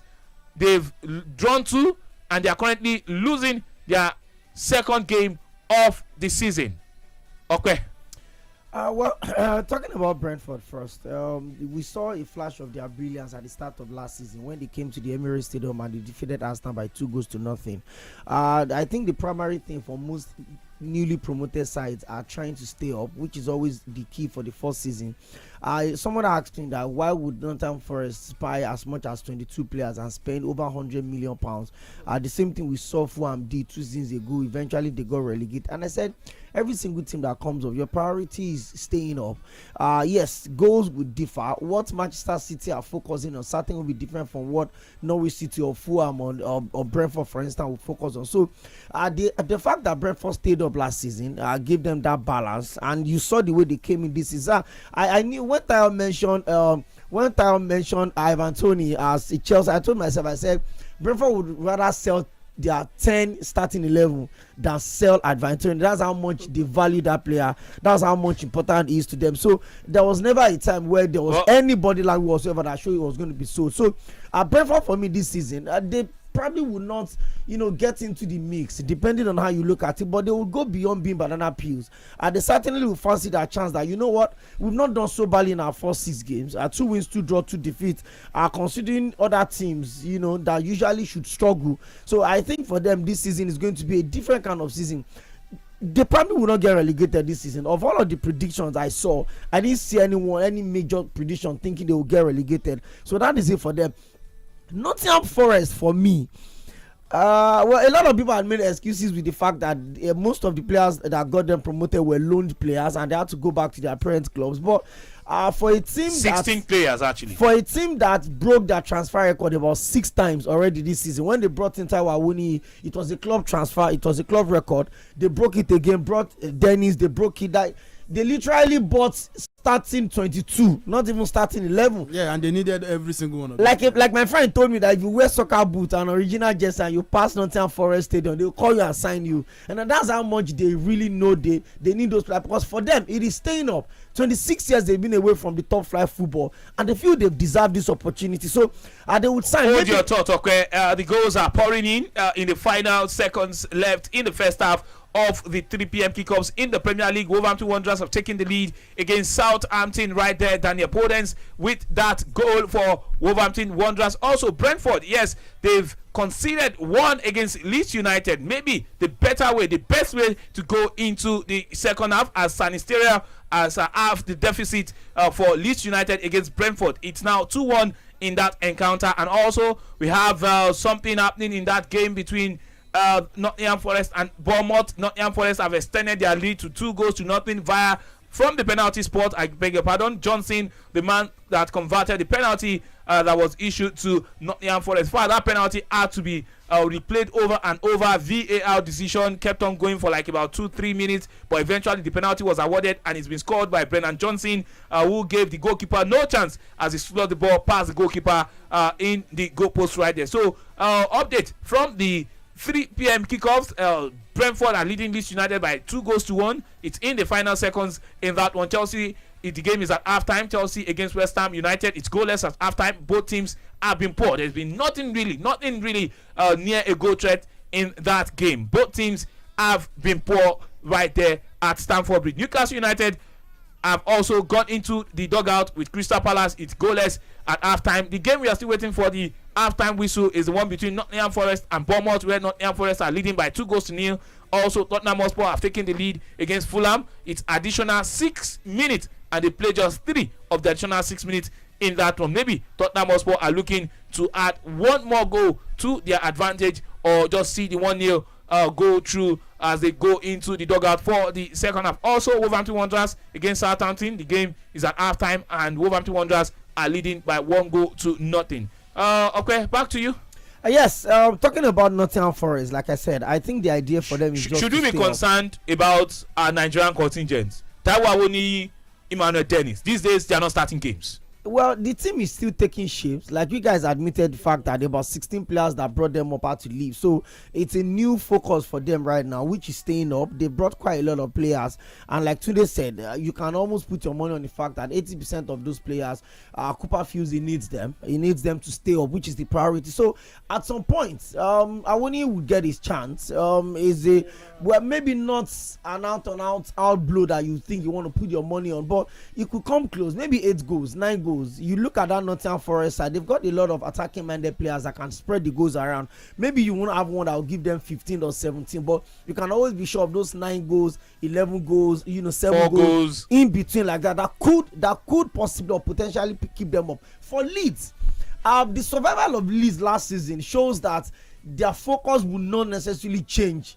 They probably would not want to, well, maybe compete as they think they should, but staying up also, they needed a last minute miracle in the last match of last season, match day 38, before they stayed up alongside Everton as well. So you look at that focus this season, and I don't think they've done too badly. Unfortunately for them, their next 4 fixtures is teams that they may pick maybe just a point out of those next 4 games. That's just the truth. So for them, every little points they get now is important. The same thing with Everton. I watched the Merseyside derby. I watched the half of it before I left, as I had to watch Jordan. It was a well-deserved point for Everton. From the start of that game, they went game for game on Liverpool. They looked at the fact that fine, if Liverpool have won that game, funny enough, they would have gone to 3rd on the table, depending on Tottenham Hotspur's results. But Everton look at the fact that Liverpool have not been out of the kicks this season. They've not blown any team away this season. Even the game they won 9-0 against Bournemouth, I probably wouldn't think they should score maybe less than 4 or 5 with the shape that Bournemouth were. Their first 2 games, they've not had the good result they wanted. So Everton looked at the fact that Liverpool have not been explosive since the start of this season.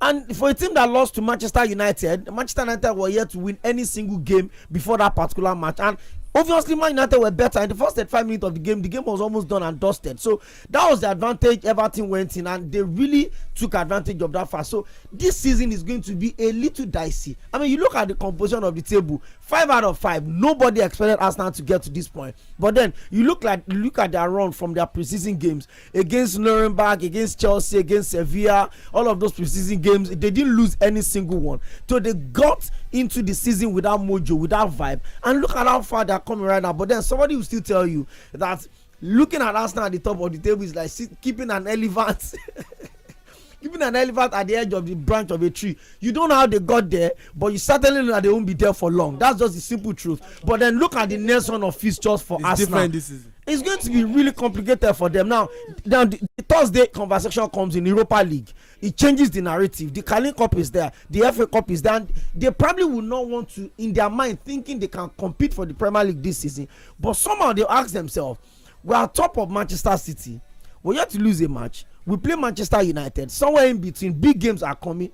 We just may be lucky enough to get the points over. So this season is going to be really dicey for Manchester City.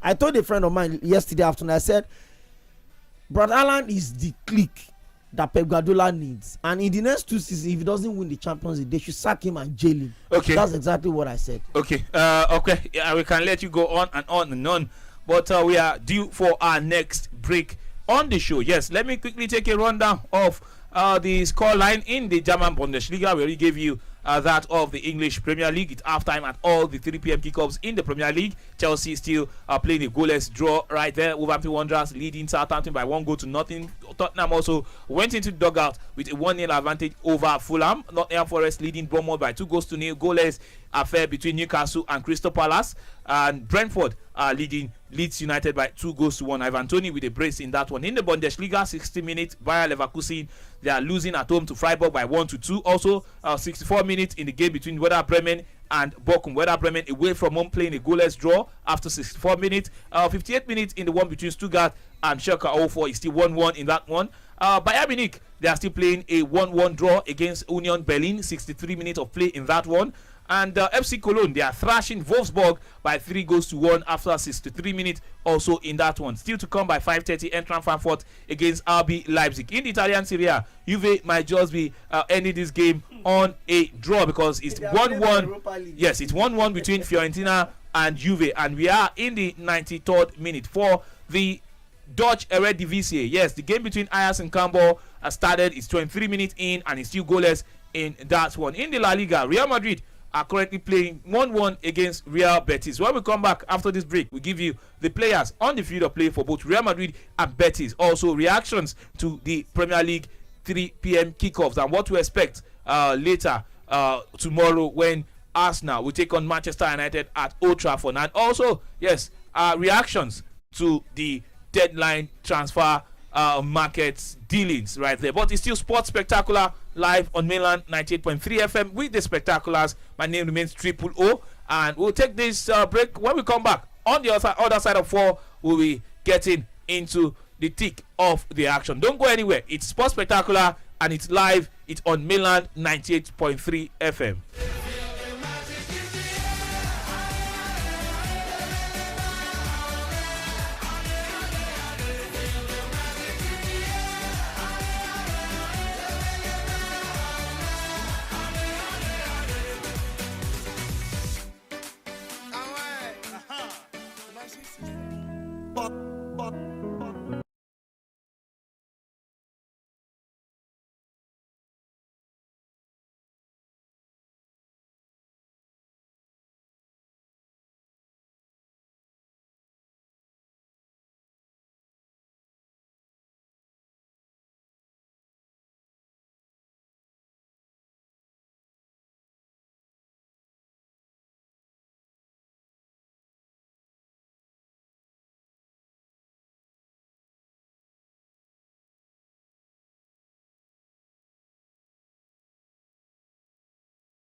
and Serie A games are happening, not leaving out the Spanish La Liga and also the Dutch Eredivisie, and that is why we are here to keep you updated in all of these games. Yes, across all of these games. My name is Triple O. Yes, the guys are still very much in the studio, but this time around we go to the lady talking about Odunayo, Ruth Hassan. But I'd like to bring you to status quo about the current state of all of these games happening in these top 5 leagues. In the 3 p.m. kickoffs in the Premier League, Brentford are leading 2-1 against Leeds United. Chelsea are still playing a goalless draw after 55 minutes against West Ham United. Newcastle United also playing a goalless draw against Crystal Palace after 55 minutes as well. Nottingham Forest 2-1 the lead against Bournemouth. Tottenham 1-0 the lead against Fulham. Wolverhampton Wanderers 1-0 they also lead against Southampton. Those are the 3 p.m. kickoffs. In France, the game between Auxerre and Marseille have started. 14 minutes of play. Auxerre at home are losing 0-1 to Marseille in that game. And of course, the goal scorer for Marseille in that one is Gerson. Yes, Gerson is the man that got the goal for Marseille in the 8th minute. Now over to the German Bundesliga, where things are wrapping up right now. It's getting into the final minute right there, the final 10 minutes of the games in the German Bundesliga. Bayer Leverkusen are losing at home to Freiburg 2-3 in that encounter. Bochum are also playing a goalless draw after 85 minutes of play against Werder Bremen. Stuttgart have been reduced to 10 men. They are playing a 1-1 scoreline against Schalke 04. Union Berlin are still holding Bayern Munich to a 1-1 draw after 83 minutes. Wolfsburg are losing at home to FC Cologne by 2-4 in that encounter. Then in the Italian Serie A, the game between Fiorentina and Juventus ended in a 1-1 stalemate right there. Juve could not get the all-important second goal against Fiorentina, so they've dropped points away at Fiorentina. Still to come by 5 p.m. AC Milan will take on Inter Milan, and by 7:45 Lazio will host Napoli. In the Dutch Eredivisie, Ajax are leading Cambuur by 2-0 after 44 minutes of play. The goals were scored by the former Tottenham Hotspur player Steven Bergwijn. Yes, he got a brace for Ajax in that one. They lead by 2-0. That is the only game currently ongoing in the Dutch Eredivisie right there. In the Spanish La Liga, earlier today, Mallorca played a 1-1 stalemate with Girona, and as we speak, half time between Real Madrid and Real Betis. It is 1-1 in that encounter. For the Real Madrid fans, let me quickly take you through the players that have started this game for Real Madrid. Thibaut Courtois is in goal. Mendy, Alaba, Militao, and Carvajal. Camavinga, Tchouameni, and Modric. Vinicius Junior, who has gotten the solitary goal for Real Madrid. Benzema and Rodrigo. Those are the players that have started these games for Real Madrid against Real Betis. On the bench, they've got Marco Asensio, Dani Ceballos, Mariano Diaz, Fernandes, Nacho Fernandes. There's Eden Hazard, there's Toni Kroos, there's Lopez, the second choice goalkeeper. There's Lucas Vasquez, there's Lunin, another goalkeeper on the bench for Real Madrid. There's Anthony Rudiger and Federico Valverde. Those are the players on the bench for Real Madrid in this encounter against Real Betis. For Betis, Silva is in goal. There's Sabali, Luis Felipe, Gonzalez, and Moreno. Those are the back four. There is the defensive shield of Rodriguez and Guardado. Those are the defensive midfielders protecting the back four. Canales, the man who got the only goal for Betis in this game, is right there. There's Naby Fekir and Yohanin. Fekir has been taken off already for Luis Enrique in this game. And of course, Iglesias is the top 9 for Real Betis in this encounter. By 5 p.m., the Super Eagles Team B will take on Ghana, the Black Glasses of Ghana, for a place in the main competition. Talking about the CHAN 2022 right there. Let's wait and see how things will pan out for the CHAN Eagles against Ghana. The competition will be in Algeria. But let me go to goals are pouring in the German Bundesliga. Werder Bremen, before now, they were playing a goalless draw against Bochum. But right now, as we speak, they've taken the lead against Bochum in the 88th minute. They lead by 1-0. But back to the Premier League. Odunayo Ruth Hassan.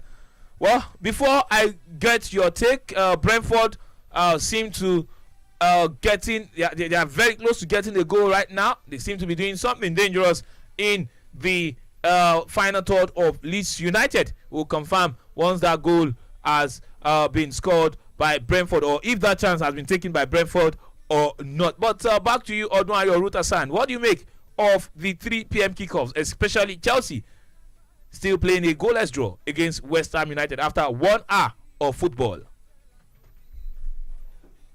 Good afternoon, Triple, and good afternoon to our listeners out there. I think I came in a bit late, but on my way to the... Okay, it's a hat-trick for Ivan Toney. It's 3-1 to Leeds United. Ivan Toney with 3 goals for Brentford against Leeds United. I'm dancing already. I can't wait to see. That's Tayo's striker. That's the striker. He's my striker too. He's my striker too. I mean, that's the striker he would have wanted for Chelsea. Yes, but I mean, Aubameyang ticks all the boxes. Not a bad deal at all. Not a bad deal. But what's the problem of Chelsea in this game? Okay, the game versus Fulham. Yes. West Ham, rather. West Ham, sorry. yes. I think it's been Chelsea all through the game. I haven't really seen much because I actually concentrated more on the Tottenham versus Fulham. Okay, maybe we should anyway, go to it's a Fulham. London derby anyway, so you expect all the fireworks. This is a game that form is thrown out of the window when it comes. But both teams have not started the season on fire quite alright. They've neither been here or there. I think Chelsea has only won 2 out of 5 games, so this is our 6th game. I haven't really concentrated on the game actually. I think the likes of Tony. I'm glad you haven't, because it's been a waste of time. Total waste of 1 hour of football. Total waste. Well, Willian, yes, the former Chelsea and Arsenal player might be making his 3rd Premier League debut. Yes, 3rd Premier League debut. He made 1 debut for Chelsea. He made another with Arsenal, and he could just be making another one for Fulham this evening, as Tottenham Hotspur almost increasing their lead. He had to take a super save from the goalkeeper for Fulham right there to deny Tottenham Hotspur a 2nd goal. They could have gone 2 goals up.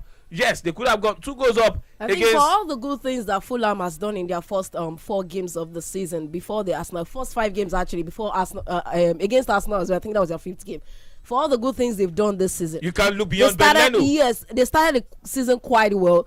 They have a very good goalkeeper in the former Arsenal goalkeeper Ben Leno. But then their defensive errors, the same way they played against Arsenal, that was the same way the Arsenal got 2 goals against them. I think they've actually made some silly mistakes against Tottenham as well. I think Tottenham should be able to increase their goals. Okay, Chelsea have conceded finally. Wow. A goal has been scored at Stamford Bridge, and it is Antonio.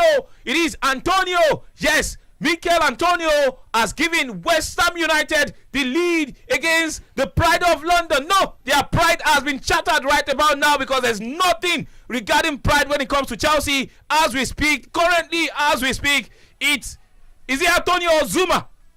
It looks like it is Kurt Zuma that has given West Ham United the lead against Chelsea. Okay, it is Antonio. Mikel Antonio will claim the goal, a scrappy goal, but West Ham United will take it anyway. The goalkeeper for Chelsea, Edward Mendy, got his hands to that ball. What does it profit you to spend 170 million plus on defenders, spending 271 million pounds, and yet you concede a goal like this? Looking at the so-called Kalidou Koulibaly, the way he fell like a pack of cards. Also, Fofana in the mix without Thiago Silva. The 3 Chelsea centre halves, Thiago Silva, Fofana, Kalidou Koulibaly, the 3 of them on the floor simultaneously, the same time. My God, Chelsea are going down, and down. I don't know what to I don't know what to say. All I can say for now is that it's a scrappy goal worthy of this nonsense match, because football has not happened for the last 62 minutes as far as I'm concerned, and even with this goal, that's not football. Edward Mendy continues to be to be. Is it Edward Mendy's problem or the defenders? Edward Mendy made the first touch. Mendy actually is also part of the problem. You know, I think we discussed it last week in this. I remember, Tunde, you remember clearly, right? That we're discussing about how Mendy has retrogressed right from towards the end of last season, and he hasn't picked up this season as well. You can also fault him for this goal too. I don't think he should be left out of this. I know Silva and Koulibaly. I don't know, maybe Koulibaly after the red card, he hasn't really gotten his feet in this Chelsea team side. But I think there's still plenty of time to come back. It's a London derby, so you could expect any kind of goal. Any kind of goal matters in a London derby. Okay, Chelsea almost getting the quick fire response. And that is why you need a striker. Armando Broja with his presence there, very nearly capitalizing on the defensive error there by West Ham. For whatever reason, Thomas Tuchel has decided that in his life he does not want to play with a striker. I don't understand his obsession. Well, he has to. Aubameyang is coming through, so he has to. Maybe in the next few games we'll have to see Aubameyang. But now, see, it's Twitter will be burning up right now, or maybe in few seconds. That goal had Fofana, Kalidou Koulibaly, and Thiago Silva, the three of them, and then in the Chelsea net. Leave out Mendy as well. With Mendy, the four of them. You know, the reason why I'm leaving out Mendy is because Mendy is not new. He's been there.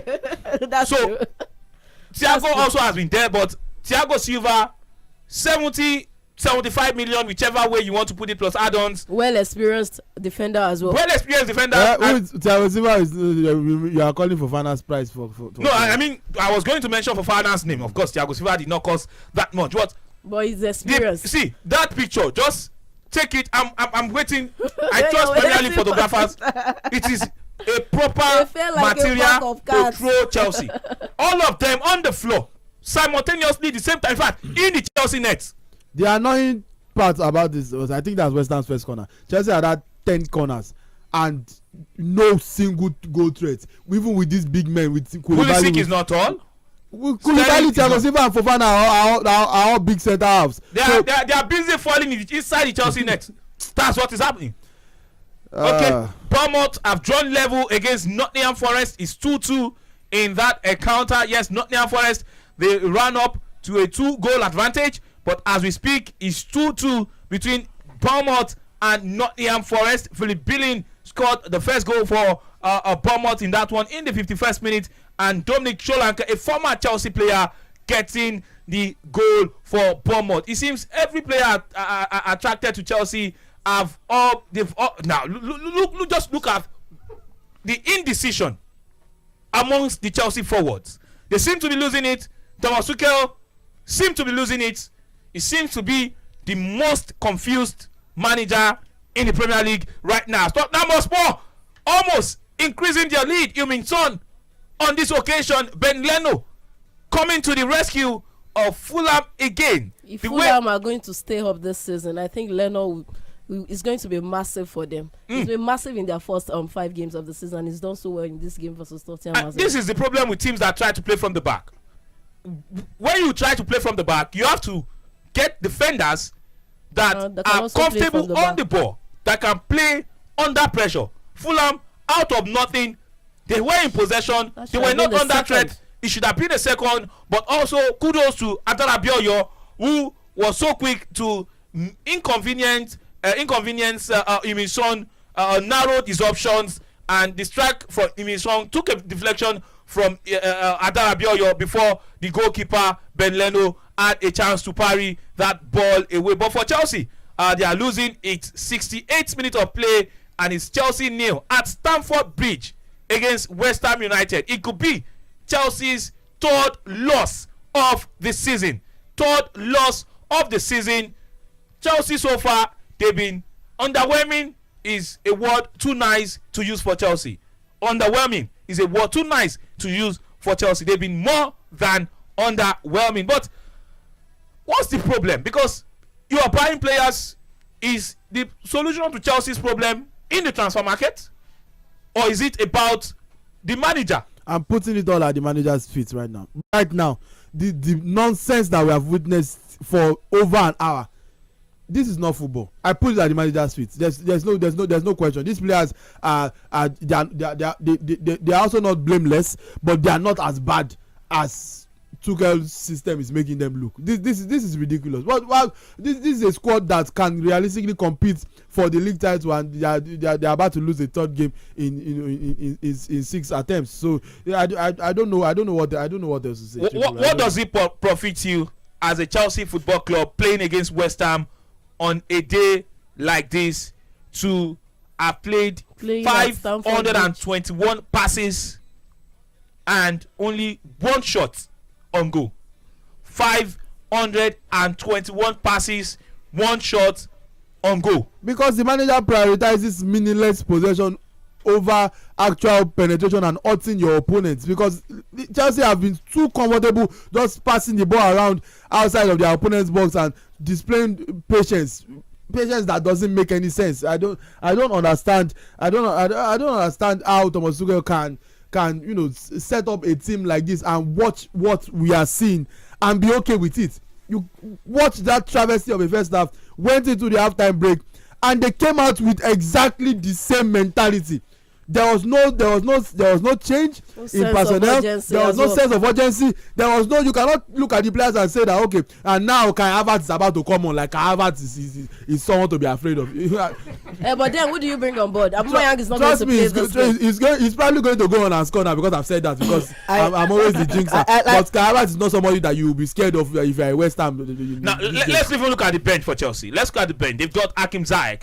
Pulisic was taken off for Mason Mount. Mason Mount is also in this game. He didn't start the game, but Pulisic was taken off for Mason Mount. Jorginho is on the bench. A lot of persons said, rest Jorginho, rest Mason Mount, rest Mason Mount. Now he has rested Jorginho and Mason Mount, and they are collecting. They are collecting seriously. Took off Gallagher from Armando Broa, but they are collecting. It's 0-1. It's not as if the game is over. Chelsea can still overturn this game, but not with what we've seen in the last 70 minutes. I like it when Chelsea fans and their affiliate are not happy. It's so easy to see them sad, and it's so easy to Chelsea fans. Very sad. It's so easy. Yes, you are a Chelsea fan too. Okay, and the way okay. Did you just put up your mic? Well, talking about it's even so confusing. Loftus-Cheek wanted to go out. They told him you are not the one to go out. Why? He just cannot. You see the issue. Chelsea is trailing and they are bringing on a wing back. Yes, now they want to defend the one goal now, so that they don't want to defend more. The goal. They don't concede more. I don't see triple. I don't like this intimidation. One day I'll invite you to my own show, that I'll continue to off your mic. You don't have your mic? This intimidation is I think it was technical failure. I must protest on that duel. It's not fair. See, I would always tell people, the competitive level of the Premier League does not allow any of your signings to settle in. Nobody cares if your player comes in from Salamanca or they come in from Dynamo Zagreb. The moment you get into the action, you go straight up into the thick of things. Unfortunately for Koulibaly, which for me I would always say is one of the weakest points of Chelsea this season. Yes, the goal West Ham scored was a goal mass scramble, but you feel like with the defender of his size, with his experience, he should be able to key that ball out of the reach of Mikel Antonio. I mean, you expect him to be able to do a lot more than that. Apart from even being red carded, he's had some really questionable position, especially when Chelsea is under attack, and you expect that a player of that amount, of that quality, of that experience, you expect him to be able to do more. It could take a while. I just hope that the scapegoat in all of this will not be Thomas Tuchel, and they will say that a manager is as good as his last job. Yes, you can frown as much as you want to frown. I just hope that the scapegoat will not be Thomas Tuchel. Okay, who should be this? Is it me? Is me that you come out? No, what I'm trying to say is that if the management, if Tom Bully can be bullied, that's what my friend used to call him. Tom Bully. He calls him bully. That if he can be calm enough for Thomas Tuchel, understand the fact that okay, this guy came into the system with a team that your previous manager said they are not ready to compete and he won the Champions League with that team. The following season, you expect that he should be able to do more. He's not done exceptionally well. Nothing really out of the ordinary for Thomas Tuchel. But this season, he's brought in every single player he had asked for. They've given it to him. He has broken transfer records just to make sure that's total spending. That's what I mean. So it could take a while. Unfortunately, the English Premier League does not. How long does Thomas Tuchel has at Chelsea? I don't know how long he's got, but because he got new. Because if it was to be Roman Abramovich era, if this were to be Roman Abramovich era, they are typing that letter. Oh, They've yeah, not just dated it. sack Thomas Tuchel and go and carry Kadri Kana or go and carry John. Look at it. Look at the goal again. That's what I'm saying about Koulibaly. Expect Koulibaly to be able to outmuscle Antonio out of that game. If you let go of are you Thomas saying the Tuchel, pace? who do you want to go and carry? I'm not saying I'm not saying Chelsea should let go of Thomas Tuchel. I'm just saying Chelsea how long does he have? How long does he have? You've won 2 Champions League in the last 15 seasons. That's in the past. Club. All of those things are now in the past. So you certainly want to have the top manager. Except you want to go and carry what's the for all the good things. Apart from Brendan Rodgers. For all the good things. Brendan Guinea. Maybe they'll go carry former PSG manager. This is not Cartoon Network. Maybe they'll go carry former Tottenham and former PSG manager. Pochettino. Mauricio Pochettino. Pochettino doesn't even have a title. Okay, now he has a couple of ice cream titles under his belt. Chelsea is not such. It's not such an explosive thing. You can manage any manager actually. Well, moving forward, moving forward, it boils down to what Tuchel wants in the season. I believe that the distractions are over. And the season is still early. It's still so I don't know early. why So you guys are. for him, it's time for him now to sit down. Look at what you want for the season. See, Chimeze, Thomas Tuchel has been sitting down for long in this game. No. For seconds. Even Thomas Tuchel is. There's a video trending on Twitter now where he was standing by the bar line and Chelsea players were just passing left. It seems like they were doing what? Like we say now, local balance. Okay, can we say that? Because in what you don't get to score. They were just passing around. You're just passing around. Wow. Benchima, what a goal! Finally, defy the laws of physics. And what did I say? Even though the substitution does not make sense, it will work. And if we do it again next match because it works, this we cannot win against this guy. Who is this Tuchel fellow? That's why I said I like it when I see Chelsea fans and they have. Look, how do you score from there? How do you defy the laws of physics from there? Okay, ladies and gentlemen, Chelsea fans. Wow, he was trying to keep the law of physics I was defending. Doesn't look like. No. The ball enters inside the toe of the keeper. Doesn't look like a score from here. And they did. Eventually, enter. It's over. Same thing you were just saying. 0913 600 0410. Thomas Tuchel. Ben Chilwell, not Thomas Tuchel. Ben Chilwell has brought Chelsea back leveled. Is 1-1 super sub, instant sub after Chelsea considered that goal to West Ham United. But Chelsea, they are back in this one. It's 1-1. Thomas Tuchel. Okay, we have. Okay, I'm trying to confirm if we have more goals coming out from other centers, but it's still, as it were, the latest goal has been from Stamford Bridge. Okay, let's pick this call. Hello, good evening. Yes, we're in the evening now. Good evening. Me and Triple. How you day? Oh, I know they well. I did well, but I know they well. Which team you support first? Chelsea. This your Tuchel. I be Tuchel. Chelsea fan. I don't like them. I'm happy. I like them lamenting. Already I will bring in goals. See, you have been telling me right from time that the problem Chelsea had is a midfielder, a creative midfielder. You brought in Lukaku and they hit the blame on him. I said it wasn't the problem of go and bring Ronaldo, bring Alan into this game without somebody passing those balls, that dead ball. He will struggle. This coach does not even know how to pick players. He doesn't even know how to spot player that he can bring into his team. Honestly speaking, Chelsea problem is a creative, that person that will unlock the defense. Can you see how they are struggling? What is Loftus-Cheek doing in Chelsea for crying out loud? He's looking for the hot chicks. You allowed look at my Gimmo. Gimmo left and Loftus is here. When Gimmo was on loan, Barkley was still playing for Chelsea. Imagine that. Barkley is gone now. Barkley was still which. He has gone. But what was he doing there when Gimmo was out on loan? Loftus is playing here. You have sent this guy. They couldn't get a loan deal for Barkley. He's not on Billy Gilmore. No team wanted Barkley. They tried to loan Barkley out. No team. In fact, they had to terminate his contract. In fact, maybe that's what. Okay, I'm talking about this one now that is here now. What is his name? Loftus-Cheek. You have sent the other out now. Is it on loan or they sold him? On loan. Harry Kane. And look at what you are having to match your midfield, Loftus-Cheek. and you want to score goals. Okay. Coach is there. Okay, thank you very much for your take. Yes, talking about wanting to score goals, Harry Kane. Yes, he wanted to score all this while, and finally he has scored for Tottenham Hotspur as they've increased their lead against Fulham FC by 2-0. Initially, there was a call for a penalty, but the referee allowed play to go on, and Harry Kane has given Tottenham Hotspur the second goal, and now they lead by 2-0. Porous defending. Maybe if this one should count for offside, does it mean that they will have to review the handball leading to the goal in favor of Tottenham Hotspur? Because there was handball, I think that was Tosin Adarabioyo that had his. If he's going to be chalked up as offside, then the goal would stand.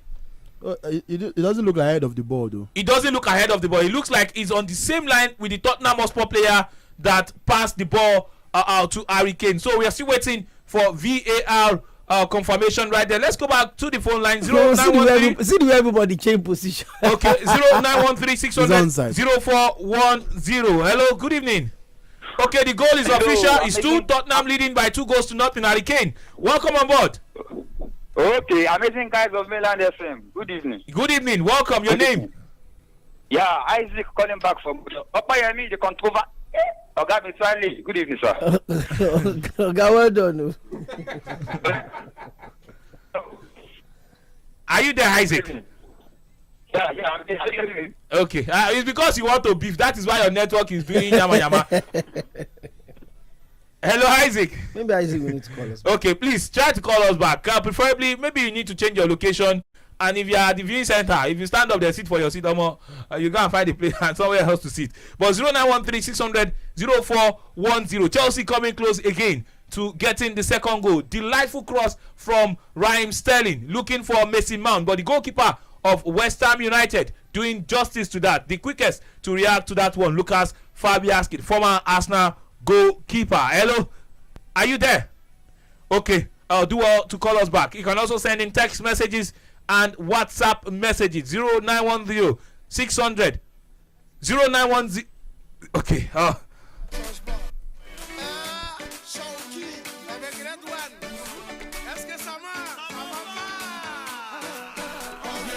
Okay, this is what happened. That was once in a while. I had to start. My village people are hard, but not today. That is what I say to my village people. Not today. Just like Arya Stark in that big drama. That's Game of Thrones, and there's nothing involving Game of Thrones when it comes to Chelsea this evening. They are not playing like a team that wants to sit on any throne. Not even the throne in London. The throne in London belongs to Arsenal this season so far. 0913 600 0410. The number to call. 0913 600 0410. The number to call. You can also send in your text messages and your WhatsApp messages to 0913 600 0410. Hello, are you there? Hello, people. Yeah, your network is better now. Okay. Opayemi, good evening. Good evening. They are greeting you. Good evening. Okay, yeah, I'm Tayo and Chimezie. Am I right? Yeah, Chimezie. Okay, Chimezie, yeah. Then they greet you, then they with you. Okay. Thomas Tuchel. I want to say something, please. I believe if Abramovich is still the owner of Chelsea, by now, sack letter would be. They will just be waiting for the dates. They will be waiting for the dates. Sack letter will be on the table for Thomas Tuchel on Monday. They don't go date time. They don't go down date time. They go wait. And I pray they continue like this. I pray for Liverpool. See, that it is very good. Yes, I'm very happy. Now, Salah, we've seen. Now we know. Also, how would they say this thing? Sergio Mane left, and Mohamed Salah is nowhere to be found. Imagine Liverpool of last season that got to the Champions League final. In short, I'm very surprised. Very surprised. Okay. Thank you. Okay, thank you very much for your take. 0913 600 0410 is the number to call. Leeds United, yes, they've scored 1. Real Madrid also have taken the lead against Real Betis Real Madrid have taken the lead against Real Betis. It's 2-1 in favor of Real Madrid right there. 2-1 in favor of Real Madrid. The young guns, they are growing right there at Santiago Bernabeu. The first goal was scored by Vinicius Junior and Rodrigo. Yes, Rodrigo got the second goal for Real Madrid. They lead Real Betis by 2-1 out there at the Santiago Bernabeu. And looking at Real Madrid again, the goal, brilliant goal right there from Rodrigo. The goalkeeper fumbled that one, bad goalkeeping. But Real Madrid don't care. They will do well to take this one. Let's go back to the phone lines. The game between that team, talking about Leeds United and Brentford. Yes, at some point it was 3-1, but as we speak, it is 4-2 in favor of Brentford. And yes, it's not Ivan Toney, it is Mbeumo who has gotten the 4th goal for Brentford, and that was after Llorente got the second goal for Leeds United in that one. 4-2, Brentford lead against Leeds United. How do you lead against Leeds? Okay, 0913 600 0410. Let's go back to the phone lines, take reactions. Chelsea currently playing a 1-1 draw against West Ham United, but they've not been impressive so far. Hello, good evening. What? This one press 0913 600 0410 is the number to call. You can also send in your text messages to 0913 600 0410. 0913 600 0410 is the number to call. On the in the Bundesliga, all the games for 2:30 p.m. kickoffs has been concluded. We'll go there, but before then, let's take this call. Hello, good evening. Do you think Chelsea can win before? Your name and where you are calling from. Give us your name first. How you open with that? Give us your name, Baba. Give us your name first. Segun Manyu. Okay, Segun Manyu. Welcome on board. It's because of Chelsea is your club. That's why you're like this, Abi. There's no problem. I don't understand. Now me be Togueli. Now me be Thomas Tuchel. So, that's what I'm saying. Fafana lost strike it about yeah. Fafana I love for Tabo Wale. So there was people were talking about this Chelsea team. That was earlier. Yes. So let us be sincere. Chelsea know what they want. Fine, you sold or you loaned Lukaku and forgot that you're supposed to get another striker to replace him. Immediately you are loaning somebody. I expect that team should do the needful by signing another striker immediately. Some clubs will not even loan out or sell without getting a replacement. But it's not like that for Chelsea. Chelsea is like Manchester United, like sometimes we were chasing one. Right now, Manchester United are better than Chelsea this season. I can't say. Yes, they've won 3 games on the bounce. They have more points than Chelsea. 3 games on the bounce and lose 4 on the straight. Wait, let them lose 4 first. At least Chelsea have lost 2, and they are close to losing the 3rd one because they almost conceded another goal. They will concede the money. Behave yourself.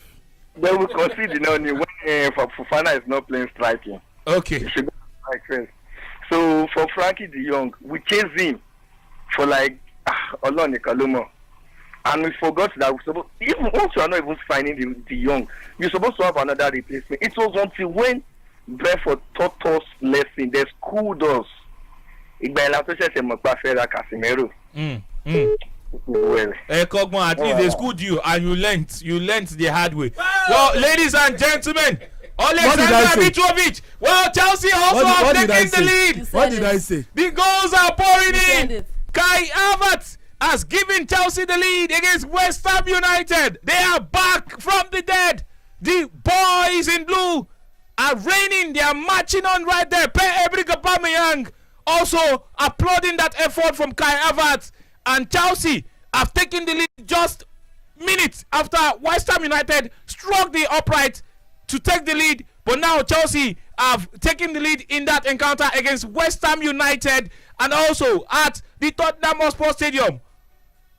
Fulham have scored a goal against Tottenham Hotspur. It's Alexander Mitrovic. Yes, the usual suspect is gotten a goal against Tottenham Hotspur. It's now 2-1 between Tottenham Hotspur and Fulham right there. Chelsea also 2-1 between Chelsea and West Ham United. What a comeback, guys! Well, I'm so happy for Chilwell coming in, assisted, and he scored. He assisted the goal for Kai Havertz for the second goal, and it's a brilliant, exactly. It's a brilliant. Then why put him on the bench for Cucurella? Because Tuchel doesn't know what he wants. Not just that, they both play differently. They have different styles, and you know it's that's the beauty of this game. When you have wealth of talent on the bench, whereby you ditch one and you put one in, and that was what happened.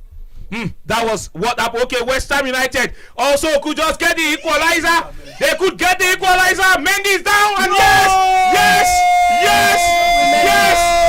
West Ham United has equalized too. And another super sub. West Ham United are back. Mendy rolling on the turf. He seems to have taken a boot to his chest, but West Ham don't care anyway. They will take the lead. Maxwell Cornet just minutes after striking the upright, and Mendy.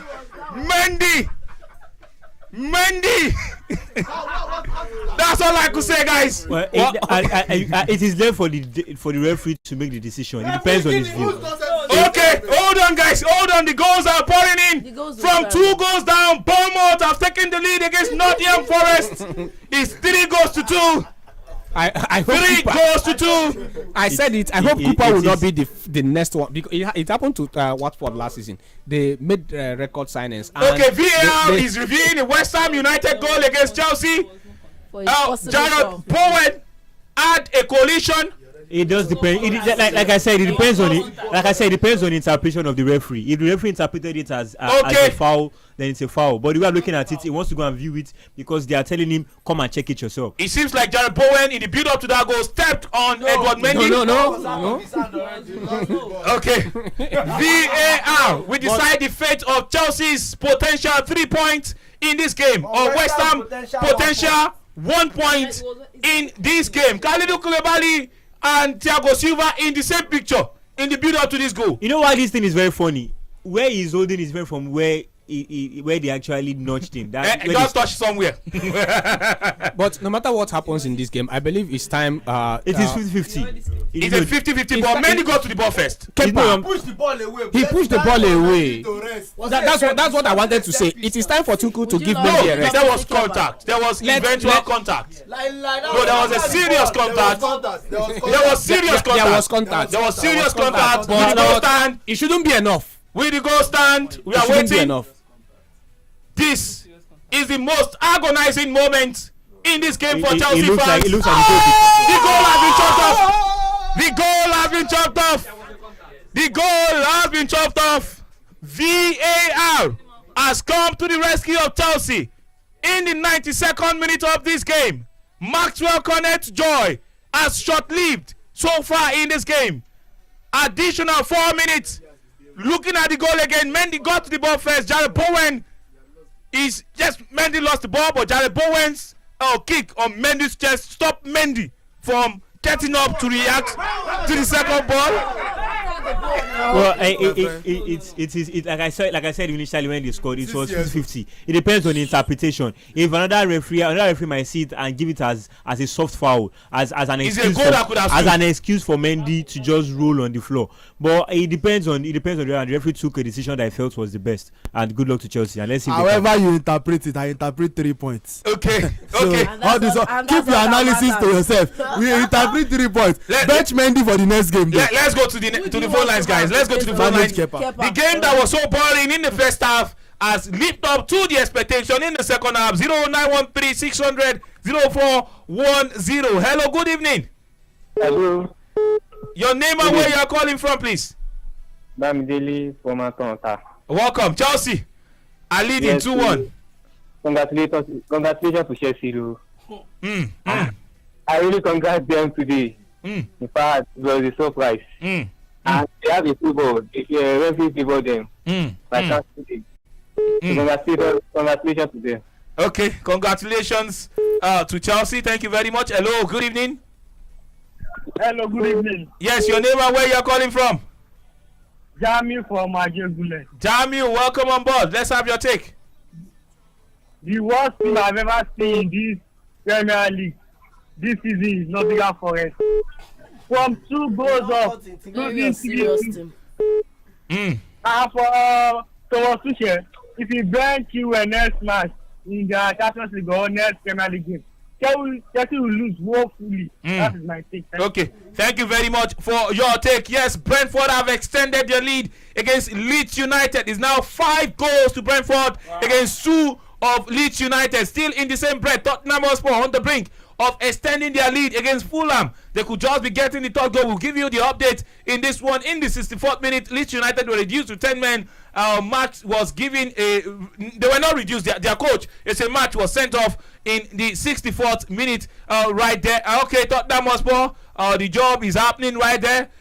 They've extended their lead. It's 3 goals to 1 in favor of Tottenham Hotspur. And Richarlison, yes, their summer signing, Richarlison, has given Tottenham Hotspur the 3rd goal in this game against Fulham FC right there. Yes, the goals are really rushing. Let's go back to the phone line. 0913 600 0410. Tottenham lead, Chelsea lead, Newcastle playing a goalless draw, Brentford also lead, and not leaving out Wolverhampton Wanderers who lead. Hello, good evening.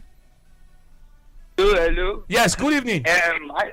Hello, good evening. Isaac calling back from Ojo. Okay, Isaac. The Tottenham goal is currently being reviewed by VAR, but go on with your take.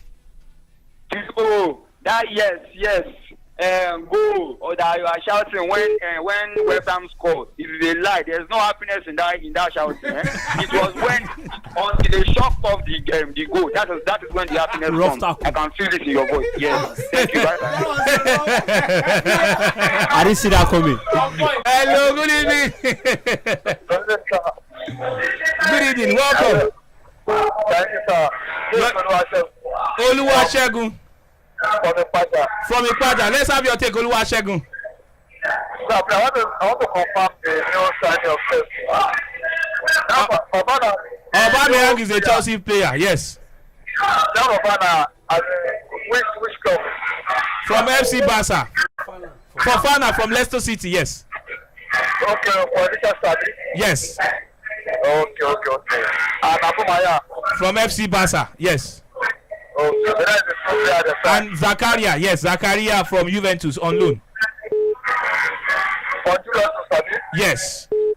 Congratulations, thank you very much. Okay, thank you for your take, even though your background is so noisy. Well, the goal from Richarlison has been chopped off for offside. VAR reviewed that goal, and it's been chopped off for offside. It's 2-1. Yes, correction. Tottenham Hotspur lead 2 goals to 1 against Fulham. Well, and Mitrovic, like we said before, he pulled on back for his team, and it's going to be a very tense and fierce few minutes into the end of the game. Yes, it's into additional time already. Hello, good evening.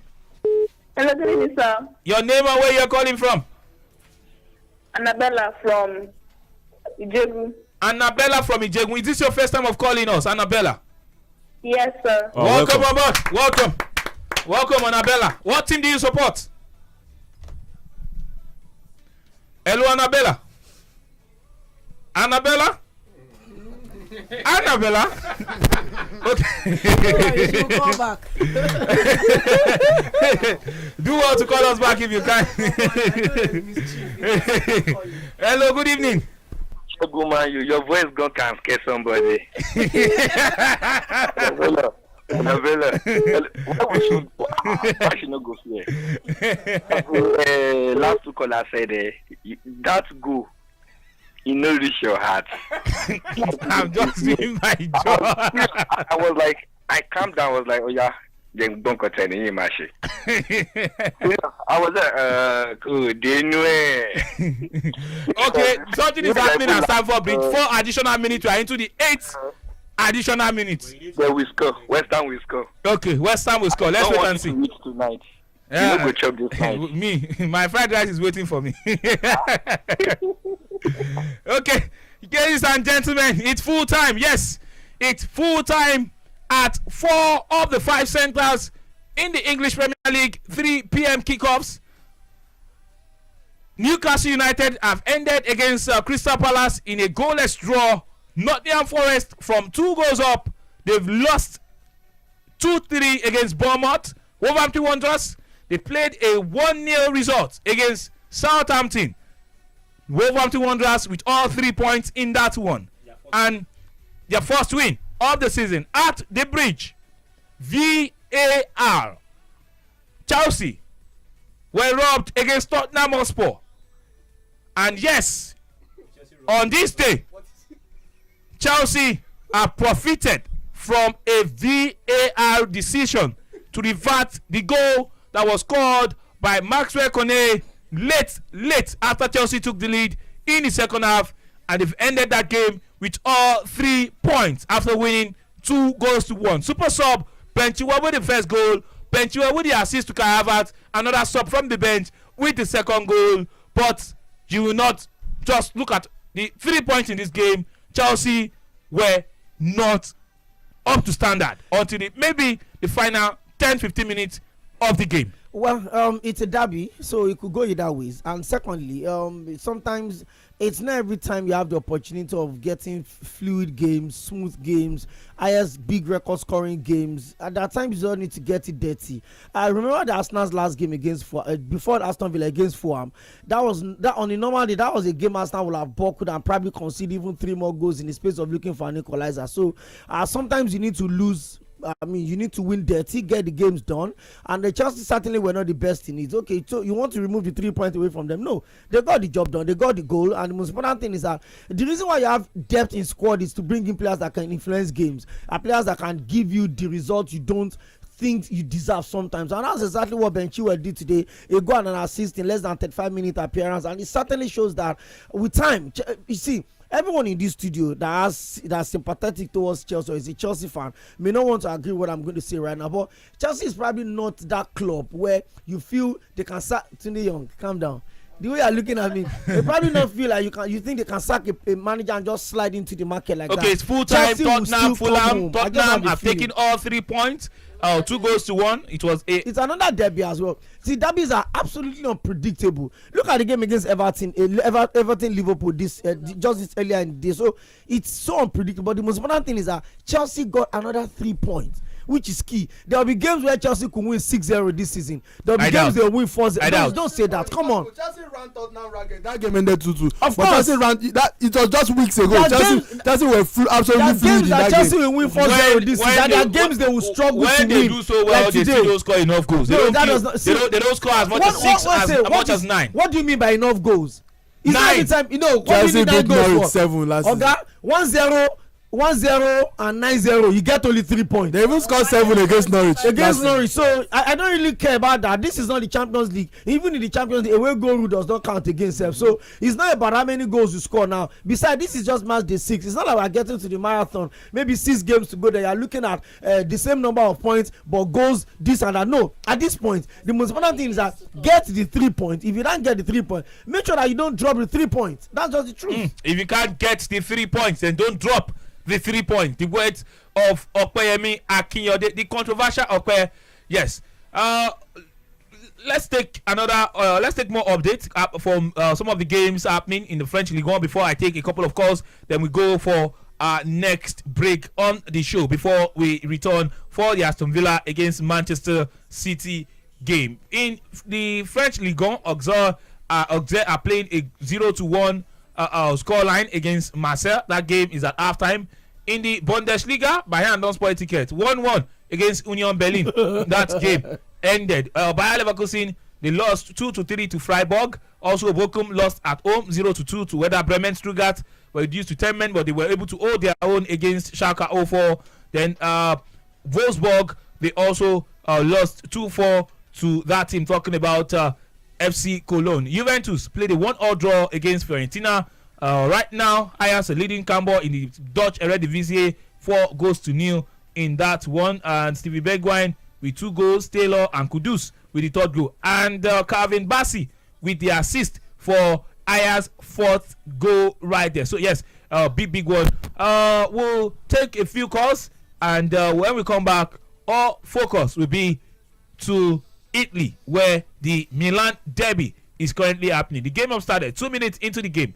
We'll take calls, we come back, then we give you the latest update from that center, talking about the San Siro. Real Madrid are currently leading Real Betis by 2-1. 0913 600 0410, the number to call. Hello, good evening. Hey, good evening, everybody in the studio. Ufoma, welcome on board. Thank you very much. Greetings to everybody over there. Welcome. You are calling from Agodo? Yes, exactly. I'm calling from Agodo. Looking at it. Okay, let me just comment on the earlier game. People have been commenting about Sadio Mane that left Liverpool. Are also in support of letting Sadio Mane to leave. He also is affecting them gradually. Because if Mohamed Salah is not doing well, Sadio Mane is there until Salah will now recover his full strength again. But looking at it, there's no Sadio Mane and they are not giving any points at all. So those who are saying that leaving of Sadio Mane is affecting Liverpool, truly I'm in support of them. And also I want to give a kudos for Everton. Even though despite that their goal is being disallowed, at least they're still able to hold Liverpool to a goalless draw. But looking at the Tigers, they are not being convinced at all. Most of the big team there. But I just pray that Roma should just have his win, until the end of the season and Mourinho win the Serie A. But AS Roma are currently second. They've only dropped 2 points so far this season. 4 games, 3 wins and 1 draw. Same point with Atalanta, by the way. Yes, I'm in support of Roma. If the big boys are not doing well, Roma should be doing well. At the end of the day, they should just defend the title and give Mourinho another credit for a job well done. But the game that just ended just now in England, thank God for that Chelsea came back and won the game. But thank God so they have Aubameyang now. At least they should play as a team and see where they will go for their next match. Okay. That's a wonderful thing. Thank you very much for your lengthy, brilliant take right there. Hello, good evening. Hello, good evening. Yes, your name and where you are calling from? Jami from Ajay. Jami, welcome back. All these my fans beefing Chelsea that you're happy that they're considered. Go let them go and face their warrants now. I let them go and face their warrants. Tomorrow they will chop with 4-0. 4-0. Go not easy. At Old Trafford, 4-0. Man, you go chop. According to Jami from Ajegunle. No problem. That kind of scoreline would delight Arsenal fans. 6 wins on a bounce it will be. Wow. Hello, good evening. Hello, amazing guys of Milan FM. Welcome. Back from welcome back. Welcome back, Isaac. Yeah. Ufoma said AS Roma should continue. Yeah, go on. Ufoma said AS Roma should continue this way so they can win the Italian league. I don't think it's possible. AS Roma is just like us now. And when you expect them to stand up, that's when they start failing. So that's what I would say. AS Roma cannot win the Disney. I even prefer Napoli will win it before AS Roma. I believe that. Okay. AS Roma, no. Okay. The highest thing this in the this season is to go to the Champions League. Finish. The highest is to go to the Champions League. Yes. Okay, thank you for your take. Hello, good evening. Jamie calling back. Okay, damn you. Jose Mourinho is building something in the CIA. Isaac, go and watch that squad. Next tomorrow, go and look their match in Sky Sports. That is my own thing. Okay. They can win it. They win it before Napoli. That is my own thing. Okay, thank you for your quick take. It was a quickie from Jamie, dropping a quick fire response. None of his predictions have ever come to pass. But how on earth can we compare Arsenal to Roma? Looking at antecedents, talking In about recent winning. When we come back, we will take your talk. But now, I want to speak with the fans. Hello, good evening. Hello. Yes, your name and where you are calling from? Yes, my brother. Innocent. Yeah, I can hear you. Go on. Hello, Innocent. Are you there? Yes, they greet you in return, Innocent. Okay, no problem. For Liverpool, nice one for Lampard. But that's what they disallow one of them, which it was they tried. Only Liverpool good draw. They tried. And for Chelsea. These guys, they really make my heart cost more. Honestly, they really make my heart cost more. But thank God that we got that narrow victory. Okay. I know that it's not going to be a easy game because it's a derby. So thank God that we win the game. And for tomorrow match, Arsenal Man U. Man U win Arsenal tomorrow. Man U to win against Arsenal tomorrow. 2-1. 2-1 to Manchester United. I'm telling you. Okay. Thank you for your take. Hello, good evening. K-Boss. K-Boss. Welcome. Well done, guys. I know. I can see that happiness in you, the way you are shouting. I know if Chelsea have lost, you have maybe the the musical break should have been coming right now. But thank God for the Harvard that stuff for you guys. I want to ask, Koulibaly and Maguire, who is better? So do I let you any? K-Boss. Because the way you are talking about this Koulibaly of a team, like maybe Chelsea have wasted so many things, resources, money, everything, or the scout does not even scout where to brought this Koulibaly to Chelsea. But one thing I just want to let us understand that this Chelsea of a team, for me, Tuchel made a mistake by letting some players go and not trying to replace them with good players. Hello? Yeah, I'm with you, go on. Hello? So the other guy that was talking about they should get a midfield. Kante missing in that Chelsea is affecting Chelsea right now. Are you getting it? So now Tuchel is trying to do some try and okay, let us work without no striker. Sterling is coming. How will you start playing with wings? But you know, before Chelsea is a team that anybody can score. You can see James scoring from back line, this Bodiga into the ball. You understand? But now everybody wants to be in their own department. That okay, this is your role. That is not letting us to understand that Chelsea can play from flank. And fine, I know the tactics doesn't work for him now. You understand? And there's a lot of matches play week in, week out now. You know, next week they'll have another match on Wednesday. So for me, Chelsea will struggle. But I don't think you'll be worse like that, the way you are saying. But that's why you should understand the power of Abramovich now. You understand? You know, even all the Chelsea cannot talk now because if they start, they won't buy now. Like you have been listed, maybe Pochettino is ready to take the job. He said he wants to come back to England anyway. Pochettino what? Pochettino. This is not WWE. We are not throwing punches at Stamford Bridge. That's the best coach you can have right now. How can he be the best? Okay. That's like a downgrade for Chelsea now. Parker go come now. Bonamont is come at Chelsea. When Parker comes, he will bring Frank Lampard along, yeah, that's good. That's good combination. So you guys are doing a nice job. But Tonani, Mane and Salah, seriously, both guys are up season. If Mane is going up, Salah will pick up. If Salah is going down, Mane will pick up. But now, they are putting new players into the game. If they don't know, you know, they are just trying to know what is called Premiership. Maybe that's why for Premier League, where they play, Premiership is about pace. It's about that fitness. Do you understand? So for me, Liverpool too will struggle a little bit. They will really miss this man of a team. So that's why, to me, I don't compare Mane and Salah who is the best. Because those guys are doing the good job for Liverpool. Mane is exceptional. Even when you play them, Senegal and Egypt, you can see the brilliance of Mane. You can see how they carry the both team on their head. You know, but it's just that Salah have that finishing touch. When you need that goal, you know, Mane is not that kind of person that score goals. You know, but he's a team player. But Salah, no, but now we are talking about goals. It's about goals now. Any striker is goal. So that is why.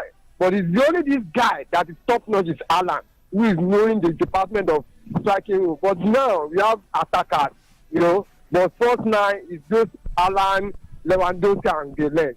So well done, guys. You guys are doing, and you are making my day wonderful. Okay, well done with you. Thank you. Okay, credit don't finish. Okay, he's sitting. I did with you. I bet bring your controversy again. This thing, this place don't cool down because I know you go find one topic come. People don't be happy for one side now. I don't show so for him. Seriously, but thank God for that goal. K-Boss. Okay, thank you for your take. Yes, the game between Nigeria and Ghana have started. The game between the home-based Eagles and the Black Galaxies of Ghana have started. It's 3 minutes in. Let's give you the lineup in that game for Nigeria against Ghana. For the home-based Super Eagles, in goal is Adewale. We've got Eyinaya. We've got Duru also in defense.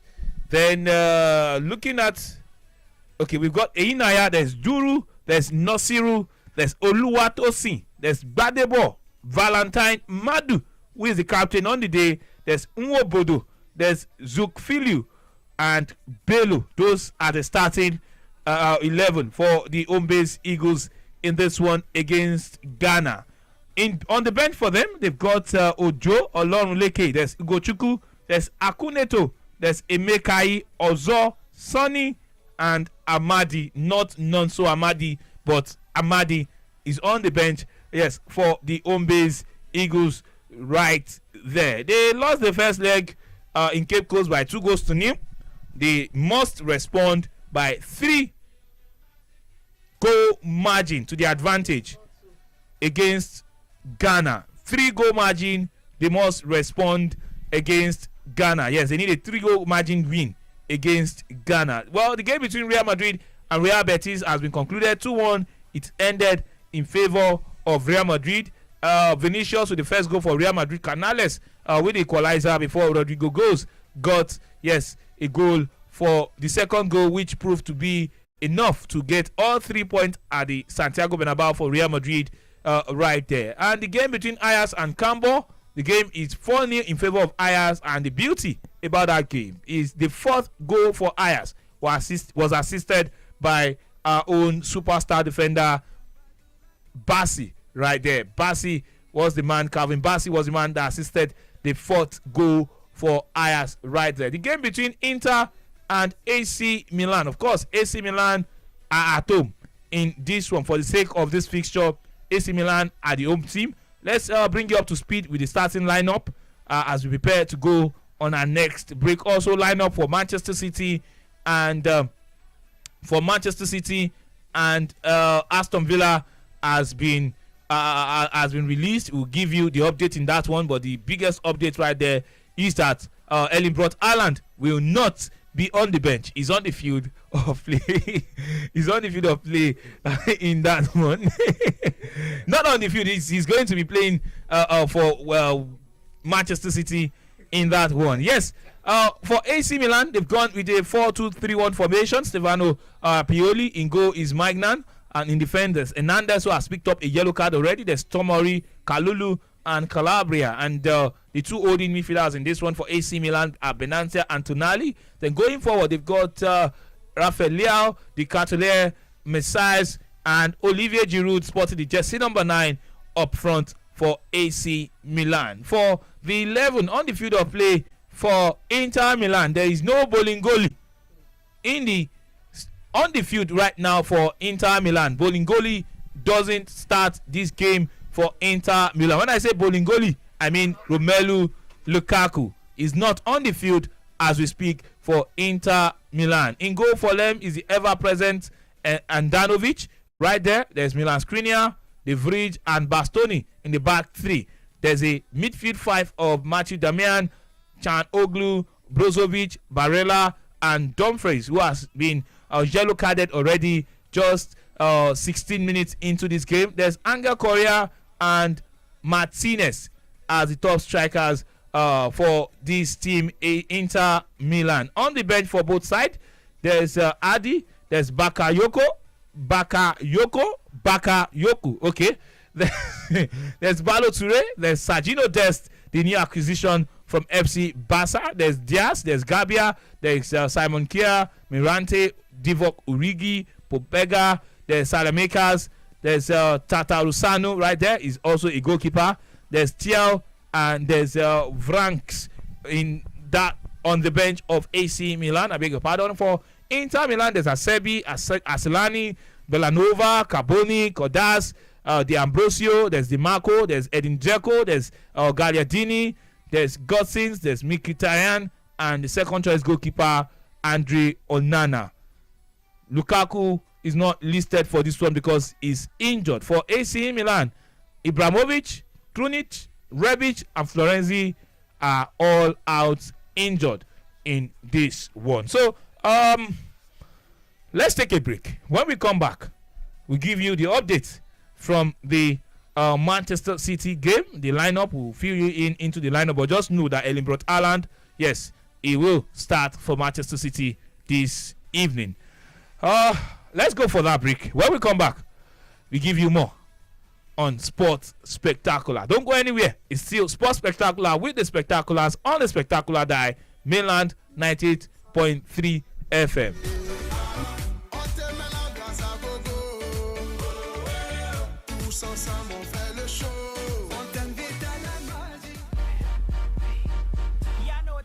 98.3 Mainland FM.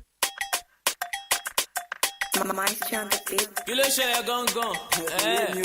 this place and you're not ready to dance, do me a favor, please.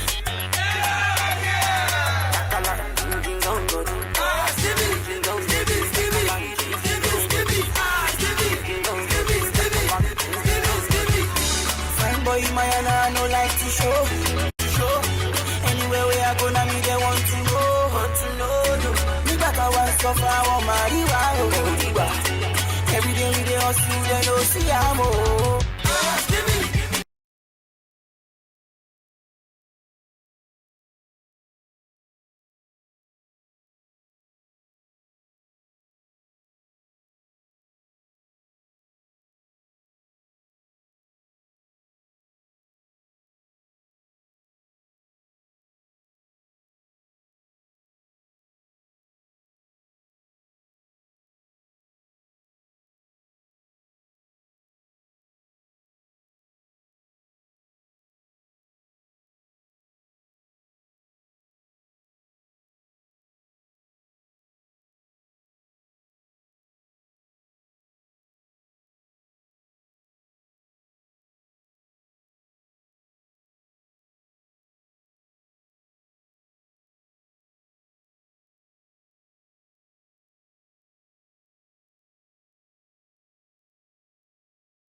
Yes, still giving you update concerning the game between AC Milan and Inter Milan, the Milan derby.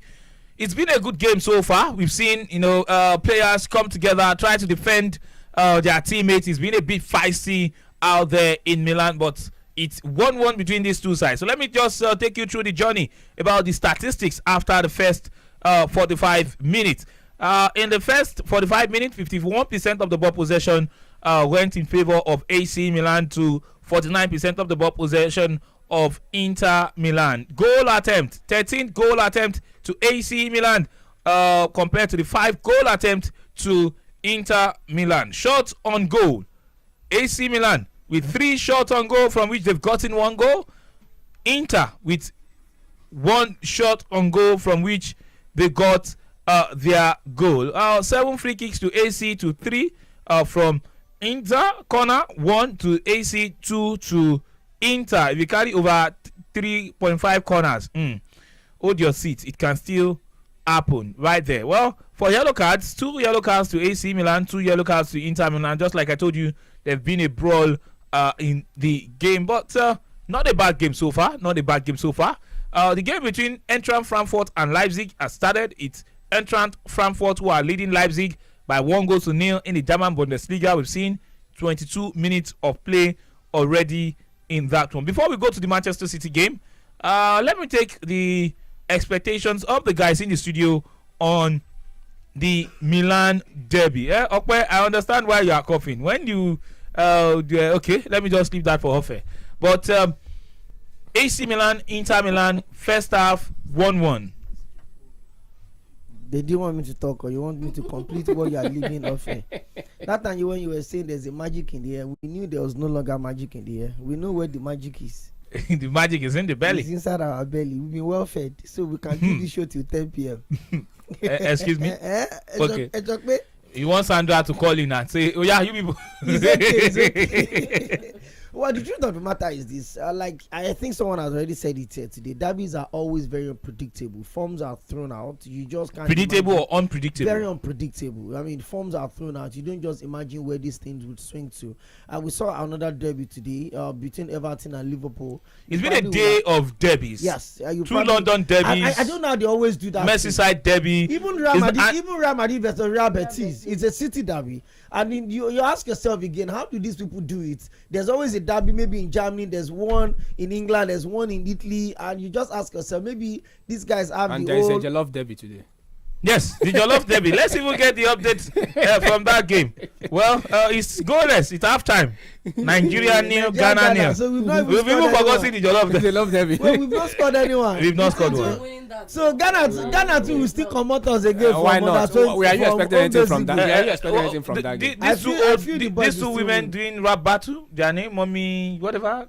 This kids maker's mom and this Ghanaian woman, they be coming back and forth. Both of them have been dropping hits. That funny enough. I was yesterday evening. I was at home. I was alone. I just was going. I was surfing through social media. Alone? That's Were you broke? Were you broke? Okay, it's the third day is of the that you month. were broke or you misplaced your ID card? I So don't- you choose not to go out at night. That's the only reason why you can be alone on Friday night. I know you. I don't know know. you. When they concern lonely, he wasn't referring to Okay, your mic is off. Enough of that. Whatever it is, I don't know what you're driving at. You are doing like Chelsea, like the way they did in the first half of that game against West Ham United. I think the Milan derby would not be of any difference this season. AC Milan are trying to defend their title, the first they've won in 10 seasons. I don't know. One of my biggest concerns in the last 2 seasons has been Juventus. It looks like they're not ready to compete anymore. And look at what they played again today. It seems they are intentionally playing themselves into Europa League slots. Look at this AC Milan. Despite the fact that they've not asked Zlatan Ibrahimovic is out almost for the rest of the season, and he's decided to take a huge pay cut so that I can remain on the payroll. He can remain for AC Milan. And for me, I think my money is certainly on them this season to retain the Italian Serie A. They bought well. They bigger for them again. Yeah, and they've been able to retain Rafael Leao, which for me I think is one of the best young players in world football right now. I thought Chelsea was going to bid for him. I don't know it will have been possible for AC Milan to hold on to him and not sell him at this just concluded transfer window. But I mean, you saw the quality of the goal he scored today. And one thing I've always asked is, why exactly is Inter Milan still keeping Andre Onana on the bench when they bought him signing from Ajax? You expect him to, get straight into it, but for whatever reason, they still decided to hold on to their old war horse, and we saw the kind of goal that he considered today. So for me, there's still a lot. 45 minutes is always crazy. See, whether they name it the Giuseppe Meazza or they mail it the San Siro, when they similar plays what did you just call it? Giuseppe Meazza. Forget the Shekpe. I don't forget that Shekpe part. I know that's the part you want to bring out. Forget that Shekpe side. Your mind, see, Chibo, your mind needs to be punched. Oh, it's Giuseppe Meazza. It is Giuseppe Meazza. No, I don't. Stop. You are sounding to Italian for someone that is working from Lagos. That's not even Italian. That's more like an English pronunciation. It's Italian. It's Italian. No, if you have to pronounce it the Italian way, I'm pretty sure there'll be a slur. There'll be a slur somewhere. It does not even. The Italian language has a lot of slur. I shall know that if AC Milan is playing at home, it's San Siro. If Inter Milan is playing, is the Giuseppe Meazza. The San Siro you are calling is make. It's San Siro anyway. Is this San Siro? Well, talking about the game, I will share a different opinion anyway. On Onana, yes. We've also said it. Why on earth will Onana be on the bench for Handanovic? He's not injured. He's not injured. He's not. He's just on the bench. I just wanted us to put it out there that he's not injured. No, he's not injured. Maybe they don't trust him enough, but then he's an experienced goalkeeper. I don't know. Not a matter of trust. Maybe they want to take their time. It's a derby game. I don't think. How long do you take your time for someone who is already messing things up? A goalkeeper who is just coming in. Are you serious right now? I'm just. I mean, experienced Onana. Are you saying that Onana is not just a goalkeeper? Thank you. He's well experienced. National team number one. Onana made errors. Who doesn't? Series of errors at the last African Cup of Nations. Who doesn't make errors? Not consecutively. Makes mistakes. Consecutively. Why? Every good goalkeepers. Why are you saying your rejected stone should be brought back? Why are you saying Kepa should be brought back and Mendy drop? Did I say that? Yes, no. You guys have said it. It's not fair. Yes, the guys said it. I didn't say it. You people said it. So you still prefer Mendy. But Mendy, even your so-called good goalkeeper, your best. Why are you saying your? Why are you saying your? Chelsea's yours. Don't worry. He's making mistakes. There's no goalkeeper that doesn't make mistakes. Sure. It's just like strikers not scoring enough goals. They miss chances and they score fantastic goals as well. So it doesn't really matter if he makes mistakes or something. But then I don't know why they are still keeping him on the bench. Maybe they trust their old ends. But that one too, not that he's doing excellently well like that. So maybe in the next couple of games we'll get to see Onana. And also, talking about the title, I will also share a different view. Because I think Inter Milan will give it a shoot in that title. I don't see AC Milan, though it's still early to predict. Though it's still early days, but Milan has started more brightly than Inter Milan. But looking at Lukaku is out of this game, and then the Champions League football is also coming up. Yes. Anyways, there's still lots of games to be waiting played. for that Champions League football. It will balance the teams, no matter the forms you see now. And then the transfer window has closed. Every teams have gotten their players. Injuries will also come in. So that's when teams travel, they far East Europe and coming back over the weekend to play the games. That's when loss of form and fatigue will play its part in those teams. That's what I've always told people. Having a large squad is different from having a depth in squad. True. Having a large squad means you have your numbers. You just have numbers. Yes. And then even in those big games, you look over your bench and you cannot trust one single player to make a difference for you. And we saw how important reserve bench is. I played out for Chelsea today. Chilwell came in with Kai Havertz, a goal and an assist in between both of them, and they got the winning goal, which is key for me. So sometimes beyond just having a lag number, you need to have quality in your depth. It's also played out for Tottenham Hotspur as well. They would have gotten another goal this season. Yes. I mean, look at the when Harry Kane goes bench. up, Kulusevski comes in. Quality for quality. Notch for notch. And look at even Arsenal. If Zinchenko is not playing, Kieran Tierney is coming in somewhere. If Gabriel Jesus is not playing, there's a certain Edin Ketia. Is he good enough to be a number 2? He did well last season. He did excellently well last season. Each game he has come in this season, he had brought he a had lot of made a difference. Yes, even the game against was it against Fulham even or against Aston Villa. Yes. Against Fulham. How many goals or assists does he have so far? Chances, but then he made a difference in that game. This season, goal or assist? He had not gotten any. Big chances created? A lot. Like 3. In the game against Fulham, yes. 3 already this season. Okay. And for a player that's in the last 5 games last season, he scored how many goals, including 2 against Chelsea? Oh, let's go to Tottenham Hotspur. Oh, you want us to go to Tottenham Hotspur now? Well, go on, I think I was just messing with you. Well, let's talk about Tottenham Hotspur. Tottenham have won 6 straight home games in the Premier League for the first time since May 2017. Impeccable records. In that run, they've defeated Leicester 3-1. 3-0, they defeated Arsenal. 1-0, Burnley. 4-1, Southampton. 1-0, Wolves. 2-1, Fulham. Antonio Conte turning the new Tottenham Hotspur Stadium into a fortress. I know you might not be able to have all of the advantage when you play against the big sides, the Manchester Cities of this world, the Manchester United of this world to an extent, Arsenal also to an extent, even though in this build up to the 6 games they've won at home, they also defeated Arsenal, but any day, anytime, Arsenal are a top side and a formidable side. The Chelseas of this world, the Liverpools of this world. But if you look at that run, aside from Arsenal, they are really showing that they are one of the big boys. Leicester City, Burnley, Southampton, Wolverhampton Wanderers, Fulham. After the regular big boys, Tottenham Hotspur cannot be, dumped aside. So, for Tottenham, how far will they go with Antonio Conte? Well, talking about Tottenham now, I still expect more from that team.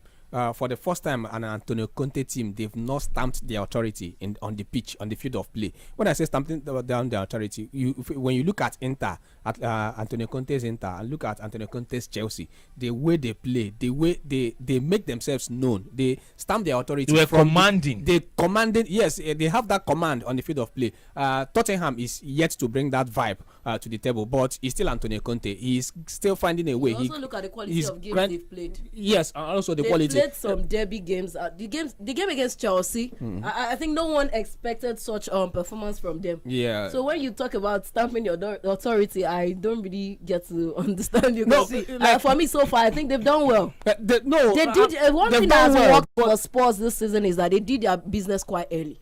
Sure. Maybe that is what is affecting Chelsea. So their new players are settled in. Their new players were part of their preseason tour. Yes. Apart from maybe 1 or 2. Two of them that they got very late. And then from the end of last season, you know that the momentum has been with them. They brought in quite a lot of players. And for a team that's got Perisic, they've got Longley. They got. And he doesn't even start. Perisic doesn't even start. Have not even gotten into his this season. So the question again is this. I fell in love with Antonio Conte when he came over to Chelsea. For a manager that was able to change the game, moved over to a 3-5-2 formation, gave our own Victor Moses the opportunity to thrive, was instrumental to Chelsea winning the Premier League that season. You just have a feeling that he's a manager that wants to. He likes a little bit of showboating, some flair in his team, quality goals. That's why he likes attacking minded players, and he doesn't shy away from bringing a lot of them to this Tottenham Hotspur side. They've gone 6 games now, 5 wins and a draw in the Premier League this season. They're also yet to lose a match, if I'm not mistaken. Yes, themselves alongside Arsenal and Manchester City are the only 3. The only draw they got was against Chelsea. A very deserving draw. Very deserving draw. So he said. Against West Ham, so yes, their last match against West Ham, so that means they've had 4 wins and 2 draws now. So you look at that composition of that side, and you've got a lot of players that maybe in a way they're still trying to get used to English football. At the end of the day, Tottenham also have qualified for the Champions League, which is a big plus for them. That's exactly where Antonio Conte wants to play, where the big boys are playing. So he comes into the side, and once the Champions League returns, that is also when you know the quality that you have, quality that you can fall back on. When you play in Croatia, for instance, on Wednesday, and then you have to come back to early Saturday kickoff in England. Maybe you are even traveling from London. You are going to maybe Manchester, for instance, and you look at all of those stress. That's where the depth, the squad depth, the quality in your second 11 is going to come out to play. Well, maybe not the best. They brought in Foster, which for me, I've always asked myself that it looks like Igor Lloris is untouchable without Tottenham Hotspur side. But again, look at the numbers that Harry Kane have got. 203 goals now, and he's yet to win a single trophy. So how long will he be able to stay with this Tottenham Hotspur side? He's got 2 years left on his contract, and they're already talking about giving him a deal that could make him about £400,000 every week, the highest paid in the history of Tottenham Hotspur. That's what they're proposing on the table. Does he want to stay with that side? I mean, you look at other players that have won trophies. Igor Lloris is a World Cup winner. For goodness sake, was the captain of the French side that won the FIFA World Cup in Russia 2018. So he's got a lot of quality. But then, how long would Harry Kane set up those things? I'm not God. I don't think he's going to wait so long. Because if you have this kind of squad this season, you should be winning something. With the 3 Lions okay, let's look at Tottenham Hotspur's defense now. Tottenham Hotspur's biggest problem last season was their defense. Considered a lot of silly goals. A lot of silly goals. Eventually they were able to, get into the UEFA Champions League as Manchester City could concede. Okay, that has gone wide. Oli Watkins almost giving Aston Villa the lead against Manchester City. It was end to end. Manchester City were on the attack. How often do you get to see Erling Braut Haaland being bamboozled, being bullied off the ball by an Aston Villa defender, and 1-2 passes, and Aston Villa on the other end almost punishing Manchester City, catching them off guard from their high line defense. Ashley Young, I guess Young is the only man that can bully Erling Braut Haaland, but I guess in the next contest Erling Braut Haaland could just be winning that one. It's a goal. Did that cross over the line? It's a goal for Aston Villa. Is it a goal? It's a foul. Okay. The ball crossed the line. Oh no! See, so they can count this it's a foul. So yes, correction. Is not a goal. It felt like a goal, and the way the central referee also pointed to, even Gerrard's joy was short-lived. That goal did not count. I don't think I want to see Aston Villa scoring first in this game. Gerrard could just be fired. He could just be fired after this game because I see.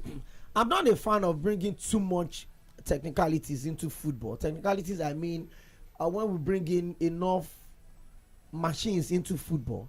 Sports is a game played by human beings, and mistakes are part of our existence. So when you bring goal line technology, when you bring fourth officials, the goal line VR, you bring VAR, we are even hearing that by 2000 and maybe by the next World Cup in 2000 and this thing, that going to be robots that will be serving as linesmen during matches. Now we are taking the and there will be about 100 and something cameras on the ball. Even though the ball that will be used in Qatar this year, there's a chip implanted on it that it can take the angle of the ball from over 40 points. So that means every movement of the ball are like 40 cameras focused on the ball. So that means you cannot absolutely, that's the word, absolutely eradicate errors from football. Even with the VARs too, we're still seeing, we still have to question that, how did VAR not give this one? So maybe this is the point where we need to admit that sports is played by human beings. We call the Chelsea Barcelona errors drama. and mistakes actually make it more interesting. They are part of it. But then look at what happens now. You score a goal, and there's that immense joy that gets into, especially if you score in a Manchester derby, for instance. You want to jubilate. You're going into the audience. You're going into the crowd, and then somewhere at the back of your mind, you're waiting for the VAR to prompt you. So that 5 seconds where you kill the vibe, it takes the whole joy away. The next thing you just see the players, they'll just have a fist up, and the jubilation is off. So all of these intrigues, all of these mistakes, this excitement is what makes sport what it is. So please reduce all of this issues that you are bringing into sport. My take is even the cause of the VAR is still questionable. My take is the game is it for machine or for human? It's for human beings. Then take machine out of it. Take it out. Even the FIFA president after the World Cup, he accepted that VAR has not been perfect. It has not. It has not so been. Because the VAR does not run on autopilot. It is still referees that are operating the VAR. So you are using human error to correct another human error. The only joy we have gotten from the VAR so far is that it favors you today, and then it goes against you. It shouldn't be like that. I don't like it brings another twist into it. You remember the first game VR was used in German league, men's versus that they've already entered dressing room. They have to players out to come and play penalty. Men's versus Freiburg. They have already entered dressing room at halftime. They have to call them out to come and play the penalty. Even Man U too. The game was over. They finished. The 90 minutes was complete. They called them back to come and get a goal. So anyways, it's halftime in the CHAN qualifiers and still goalless. We mentioned it. It's is this halftime not taking too long? The boys will win. I think Nigeria will. The boys will win, but no, I don't think so. The second half is on. Deficit. The second half is on already. Yeah. The second half is on already. So are you 49 minutes? If you play 2-2, if you play 2-0-2, that's That's Where is penalty. You that didn't go get any goal in Ghana. You didn't get any in the first 45 minutes. I actually said it during the course of the week that if Nigeria is going to win this game, then we have to score early. We've not scored early. Just forget they are going to defend for their lives. The highlight, the point that I read now, that a friend of mine sent to me now said we did not even have a shot on target. 2 shots, one on target, one. Okay, it's a goal. Early brought Haaland. Sorry, not early brought Haaland. Olivier Giroud. The most underrated striker ever, sincerely. Yes, Olivier Giroud. Champions League winner. Serie A winner. French League winner. No Premier League. Okay, he hasn't won the Premier League. Champions League winner. He won the Champions League. Europa League. He won the FA Cup. That's sorry. So I've already taken him back to the invisible season. He won the FA Cup. Olivier Giroud is the most underrated striker in world football. Take it. Yes, he does it season in season out. He's so decorated that people don't even talk about. Look at the quality of goal he scored last week. Look at this goal. It's a snapshot from a difficult angle. I mean, he makes those impossible things so looks so simple. Yes. Look at the Scorpion goal. I mean, that's one of the greatest goals scored in the history of world football. Okay. The goal won the Puskas Award that year. I mean, do you want to? Yes. I mean, when Chibu said, "Okay, no, Chelsea player." Hold on now. That same season, he's never happy when ex-Chelsea players are. No. Don't get it wrong. Don't just get it wrong. He's just Lukaku. Just so lucky Lukaku is not playing in the Milan derby. You have had so many things from Chibu. It's just Lukaku for me. Lukaku. You said something about when a header run. No, Timo Werner is a good. Come on, he's a good player. Timo Werner is a good player. Come on, he's a good player. He's just not maybe the perfect fit. The marriage didn't work out. And Timo Werner is a good player. He's a good ambassador of Chelsea as well.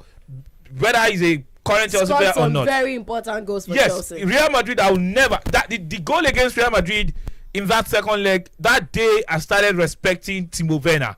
He made nonsense of the Real Madrid defense. Players that felt like they were invincible. They felt like, yes, nothing can happen to them. He made them lay on the green pastures. In fact, the pasture was not green. It was lemon pastures right there. Because well, let's come back. Leipzig are still losing 2-0. Timo Werner's Leipzig are losing 2-0. You have to rub that. And when he scored a trick in the course of, was it last week that he scored a trick? He did not rub that one. He did not rub that one. He's on the field of play, by the way. But yes, let me take a couple of calls. Then we shift focus to the big one that will be happening tomorrow. Arsenal against Manchester United at the Old Trafford. Hello, good evening. Good evening, people. Olalekan. Yes, Olalekan. I just work has not giving me space at all. So you get that to watch that game, sha? What scare? I just follow. I don't even get that at all. But I just go online. I see some stuff, and I listen to some things on radio. Okay. I remember when they scored that goal against Chelsea. Jesus Christ! I was like, when they say VAR is checking, I was like, VAR chop it off. And finally they chopped it off. I was like, thank God. That's foul. Is it that Mendy was acting, or was there actually a contact? There was contact. There was a kick to his chest. Oh, okay. That's very good. Well done. In fact, every time you always ginger, and I've been loving your analysis. Ever since I started listening. Okay. And there is other on route there. Yes. Okay, our Saturday analyst. Well done. You are doing very well. And Giroud, I want to talk something about Giroud. It's true. I think he's the most underrated striker. And I don't think I've ever heard him have any controversy. No. Whether at national team or with the club. So I just been a fine gentleman. I know Kylian Mbappe disrespected him some months ago, but he still did not respond. Oh, okay. You guys are doing very well. Let me continue to listen. Thank you. And I hope RCC drop point to after Esther just shock them. Gerard should not be sacked. Okay. Gerard is not the man to do it for you. Hello, good evening. Hello, good evening. Your name and where you are calling from, please. This is a choose for me, Gondo. Okay, let's have your take. Please, why must we play politics with everything? Why Salusi? Who carry coach give Salusi? On what level? Must we play politics with everything? Not us just choose to condemn this country for us. Why? Wow. Now, wow. That's all I can say. Now, wow. Let's go to the next call. Hello, good evening. Hello, good evening. Your name and where you are calling from? My name is Igwe from First Tag. Igwe, how is the queen? Lolo. It's fine. It's fine. Okay. What the Alan only goal today? It's not going to score, but instead of call to Gerard that they should hold Alan. It's not going to score any goal today. They should hold Alan. They won't score any goal today. Good hope for Chelsea, and I think we are going to pick up right now. This one boosts our confidence. So I think the next game, Abraham is coming and going to be a bomb. A bomb in the Premier League. Okay. I wish you all the best. You and your team, Chelsea. I wish both of you all the best. Hello, good evening. Okay, do well to call us back. 0913 600 0410. Well, the game between Manchester City and Aston Villa, the first half has ended. It's goalless in that game. I've barely seen Erling Haaland, but you don't need to see Haaland all the time. Like, he doesn't even need up to 10 touches. Just the net will announce him. The last game in the first half, he got his hat-trick from 9 touches. 9 touches. He got 3 goals. So I know of a man that had 7 touches, and everybody was saying, no, it's bad, it's poor, this and that. This one, 9 touches, sometimes 7 touches, and he still finds the back of the net. I know of a striker that had only 2 touches in the entirety of the game. God bless Lukaku. I know of a player that never had a touch in the whole of 90 minutes in the game in South Africa. Well, there's a message here. I just want to say, good evening, Triple O. Please don't complain about the performance. I agree with Okwe. This is the advantage of squad depth. I repeat, Arsenal need to start losing matches. I'm not happy about it because their fans are too happy. Triple O Junior. Okay? Better find your own happiness. Enemies of progress. Triple O Junior. Take your happiness from the VAR. Okay? The goals are pouring in. It's the second goal for Rafael and the third goal for AC Milan against Inter Milan. Milan derby is going the way of AC Milan. Milan derby is going the way of AC Milan. It's Milan 3, Milan 1. When I say Milan 3, Milan 1, the red and black side of Milan 3. That's AC Milan, and the blue and black side of Milan, Inter Milan, they got 1. They scored first. They say no be who first score, police. They win case. They don't collect water. Rafael, what a player. What a finisher. It doesn't waste time in front of goal. Hello, good evening. You say? Aston Villa first corner. Aston Villa never score. Now half time now 0-0. Okay. No worry. West Ham first score Chelsea. Anything can happen. Ogami. Triple. Sir? Ruth. How you doing? Why not just get silent like this? As you dey call us, Ambassador Musbah, as you dey call us, it be like say we wan go collect beating. Maybe we don late come back on house, so you wan discipline us. So the way when you called Triple O, you called Okwe, I thought you said this was, let me not ask them. They will lie to me. So when you now call Odua, I think Odua is one that will tell you the truth. I think one does Okwe just want to see something at a time. Is it like Chelsea first? What happened? We won now 2-1. Can't you see those who are calling Chelsea ask for Juwolo now? Ask for Juwolo now. Can't you see? It's not about the number of fans. It's the number of goals that matters. Blue Chelsea is waiting for your Koyemi. Join the wagon now. Abba. No. Which one? Which wagon? Don't let Okwe drag us. Don't give Okwe opportunity. They never need fan. Every opportunity they get, they want to drag people. Wait, Ambassador Triple. Wait, Ambassador Musbah, I should join Chelsea. Okay, now. No, wait. Are you going to get me an original Chelsea jersey? I'll get it for you. Don't worry. With my name at the back. So you actually have a price. Controversial Okpayemi. Would you put it at the back? Controversial Okpayemi. Would you put it at the back? Stay where you are. Stay where you are. Okpa, come and be forming agent, spy. Don't imagine me. Yes, I'm with you. Me supporting Chelsea from Real Madrid. I dare with you. Where that second goal? Second equalizer. West Ham United. I think this is another touchdown struggle. Until that via shopper come out there. How far you? So, no worry. We are coming up. Obama will resume. our next play, and we are waiting. All the injury back players are coming in gradually. Honestly. Look, Arsenal, you know that play. Arsenal just holding that play for some time now. When they start to play their rope, now. I believe that with upset. Okay, no wahala. Arsenal though. I don't know what's it with people not liking what Arsenal are doing. I mean, they are so used to. Now, this is my candid opinion. Some couple of days ago, I think I posted it on my Facebook page, and I wrote there like I actually want Arsenal. I wish Arsenal could go all the way. Too many people believe you. I know, including you. It's my genuine because feeling. Over the years, I wish. No, sincerely speaking. Banters. Arsenal fans, they deserve this moment. Oh, thank you. Honestly, I'm making a clown. They deserve this moment. I mean, there's no team amongst the big boys, not just in England, in Europe entirely, that has been insulted, bashed, dragged. I mean, finally, you've said what you wanted to say. Just name it. Leave him. I know where he's going. As much as Arsenal, over the years, it's not a thing of one season. Arsenal are the easiest team to bully.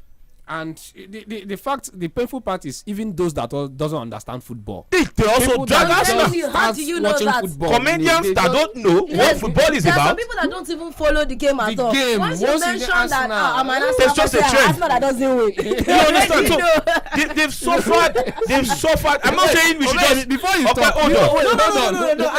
I'm going to disappoint you guys now. I'm not saying we should just carry this thing and give them. When I start watching football, I didn't see anything. I can't fault Arsenal for any reason, and I was 100% into Arsenal. Like I was committedly into. In short, as early as 2006, the only final they've ever got into in their history in the UEFA Champions League, they lost to Barcelona in France. To emphasize that. Thank you. 100% Arsenal. Absolutely. I mean, those days were used to buy jersey, wear all of those things. But see, the truth of the matter is this: you cannot continue to live on old glory. True. Arsenal have not won the English Premier League. See, don't talk about the Champions League. Don't talk about Europe now. Talk about domestic league. Arsenal has not won the league in almost 20 seasons. And deservedly, they've been bashed for almost 20 seasons. In that period, Leicester, even if it's a one-off, they've won the league. Manchester City have won the league. Premier League, Man U, everybody seems to have won the league. So if people come out to bash Arsenal, I don't think it's out of point. See, but now the question I always ask some of my friends is that if you marry a wife that gave birth to 3 children for you already, then you want the 4th child, then the 4th child did not come, do you divorce that wife? No. You look at the good times Arsenal has given you. That's why I respect Arsenal fans a lot. That's the most common. Okay, let me finally. Okay. You will still get there. You spoil what I was saying. For me, I just think for Arsenal fans, they deserve to be happy. Yes, they deserve to be happy. Please. They deserve to be happy. Okay, it's 3-2. Game on. Edin Dzeko. He was brought on and is one of the most underrated strikers, according to me as well. I think Edin Dzeko is also being underrated, but he was brought on and he has scored a second goal for Inter Milan. Now it is 3-2 in favor of AC Milan. What a goal. Powerful left footer, brilliant connection. The goalkeeper, Mike Nan, didn't even know where the ball went through. You know how sweet this kind of goals are. Mike Nan did not know where the ball. Oh, Jerry Wale. Mike Nan did not know where the ball went through. Like he was going to see. It's just the quality of the goal. Yes, but guys, before I go back to the phone lines, because the phone lines are still buzzing, let's talk tomorrow's game. Of course, obviously the biggest one, Arsenal against Manchester United. In the same breath, let's also look at the Sevilla against Barcelona game. Okay, I think I'll let Okwe do Sevilla Barca. Yes, there's nothing you can do about that. I'm giving you an assignment. Why does he like Barcelona? No, I see. I don't want Okwe to tear Arsenal into shreds. No. There's nothing to tear. Barca, they've been informed now, so there's nothing to tear. So let the Arsenal fans do the Arsenal analysis. Okay, and I think I expect you to be objective though. So let's start from the smaller game, Barca Sevilla. Okay, almost 3-3, almost 3-3. Lautaro Martinez with a strike for Inter Milan. It was a chance, a counter attack, but the height was just a little bit too much. Inter are getting closer to getting the leveler after they got the second goal, which has given them a lot of momentum in this game against AC Milan. But okay, the game between Aston Villa and Manchester City, it's goalless. There was a chance for Manchester City. Kyle Walker, he had the opportunity, could have just released the ball to Haaland. Haaland was free, he was through on goal. In fact, he was in front of the goalpost without the goalkeeper being there. The goalkeeper is closer to Kyle Walker, and he blasted the ball over the net. And Haaland had to permit him to say para for Kyle Walker. And even at halftime, as they were going into the dugout, whatever it is he was saying to Kyle Walker, he wasn't happy. He has denied Erling Haaland of a goal in this game. Talking about Kyle Walker, but it's goalless after first half. Let's talk about that game, Barca-Sevilla. It's supposed to be a tough game for Barca against Sevilla, but something just tells me that this game It's going to be a walk in the park. Might be a walk in the park for FC Barca. Okay. That Chelsea's that Barcelona's attack looked too good. I don't understand what you guys mean by a walk in the park.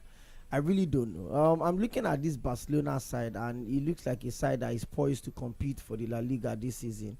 Their transfer, dealings had been so much of, jokes, controversies, unpredictable natures, and most especially a slap on the face of Chelsea. Chelsea almost, in short, they already carved a shed for Rafinha. Well, Rafinha is probably the best player for Barcelona this season. And I remember also in the course of the week, you're giving me time. Bad boy. I remember also the signing of what's this guy's name? What's this defender now? Okay, Inter almost coming closer to getting the third goal, but Juskunde. Triple O was all over the studio here. 96% complete. They've unveiled him, and I love what Sevilla was doing. They will just put his name, Kunde, the man of the moment. No, that's just the tweet, and everybody want to melt. Now it's coming back against his immediate side, former side rather. So it's going to be a very keenly contested game. The whole drama around Jordi Alba, being loaned out to Inter Milan without his consent, all of those dramas up and down. So you're looking at this Barcelona side now. It looks like Xavi has the team that he wants. A team that let go of what's his name now, Aubameyang, and Aubameyang was obviously like their best player in the second half of last season, from January to May when the season finished. But he let go because he feels like he's got a striker that can certainly, if not do better than Karim Benzema was going to do for Real Madrid this season in Roberto Lewandowski, proven striker for club and country, exceptional, talented, is a serial winner any day, anytime. So it gives them a lot of competitive edge. But the youthfulness in this Barcelona side is what is driving me crazy. Look at the age of those young boys. How old is Gavi? How old are those small boys? And Gavi probably played the second highest number of games for Barcelona last season. He played in the Olympics. I think it was Pedri. Pedri. Thank you, Pedri. He played at the Olympics. And he was just all over the place. He played at the Euros. He played at the Nations League. In the entire world, and he's not even 20 yet. So you look at the future of these boys, and that's what I keep telling people.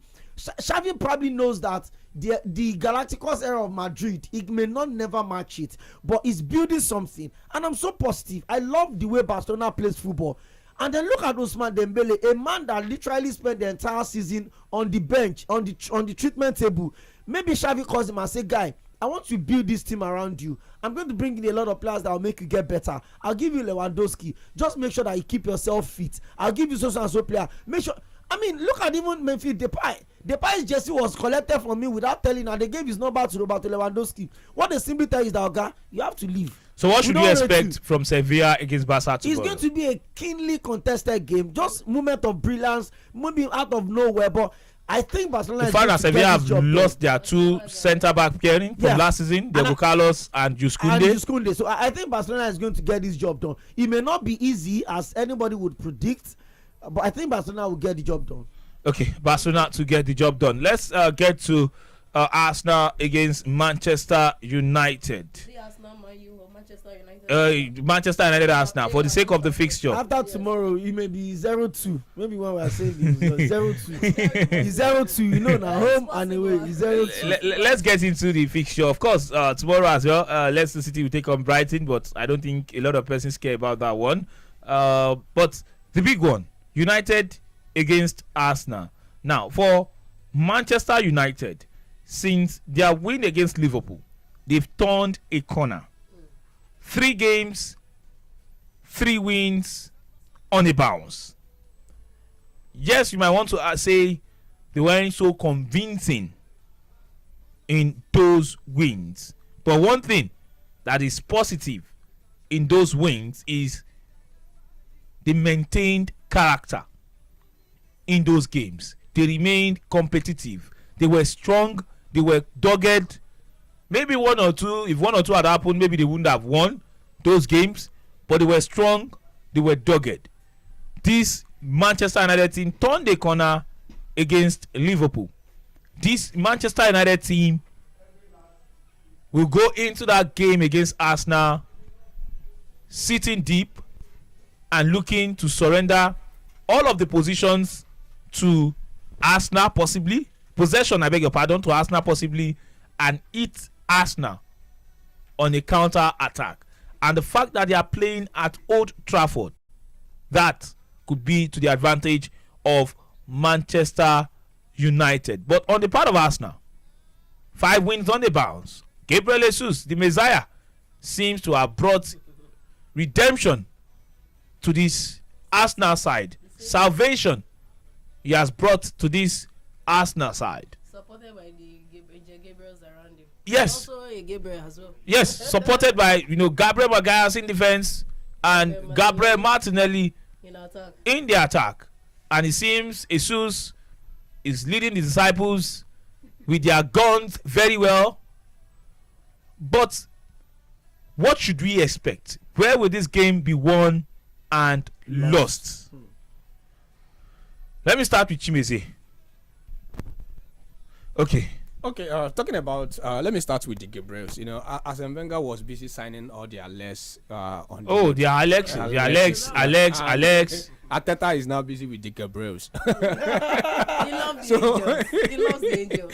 So, and that game, after the game against Leicester, though Leicester were poor on the day, they have been one of the disappointments of the season for me. Like Leicester, like Sevilla for me this season. The coach, Eric Ten Hag, said that Sunday will be a retest for them. And looking forward to that game, it will be won and lost in the midfield. Because I see a game where Casemiro will be starting. Casemiro will be starting in that midfield. And also, possibly, I see Ronaldo starting the game ahead of Elanga. Because today is a day of derbies. Tomorrow we are talking about rivalry between Manchester United and Arsenal. And yes, Arsenal, they've done well in the last 5 games. But it's also a real test for them. There are actually their first real test of the season, and there are injury concerns. Are you serious right now? Yes. Before Arsenal defeated Fulham, they were beating the entirety of this season. No, what are you guys saying? What I'm talking about the caliber of the teams, the caliber of the teams they are playing. So all of a sudden, Man is not a bigger team this season than Fulham. Wait, come on. No. Come on, you can't Talk about pedigree. That agenda you want to say, it will not go past the first reading. Off my mic.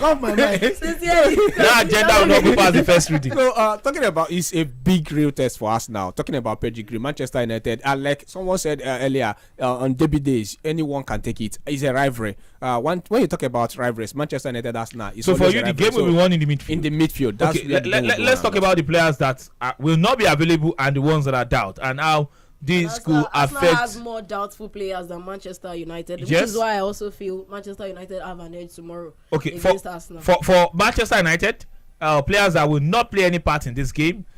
Greenwood, of course, he won't play. He's been out. Anthony Martial is out with an Achilles tendon injury. There's Pellistri, ankle injury.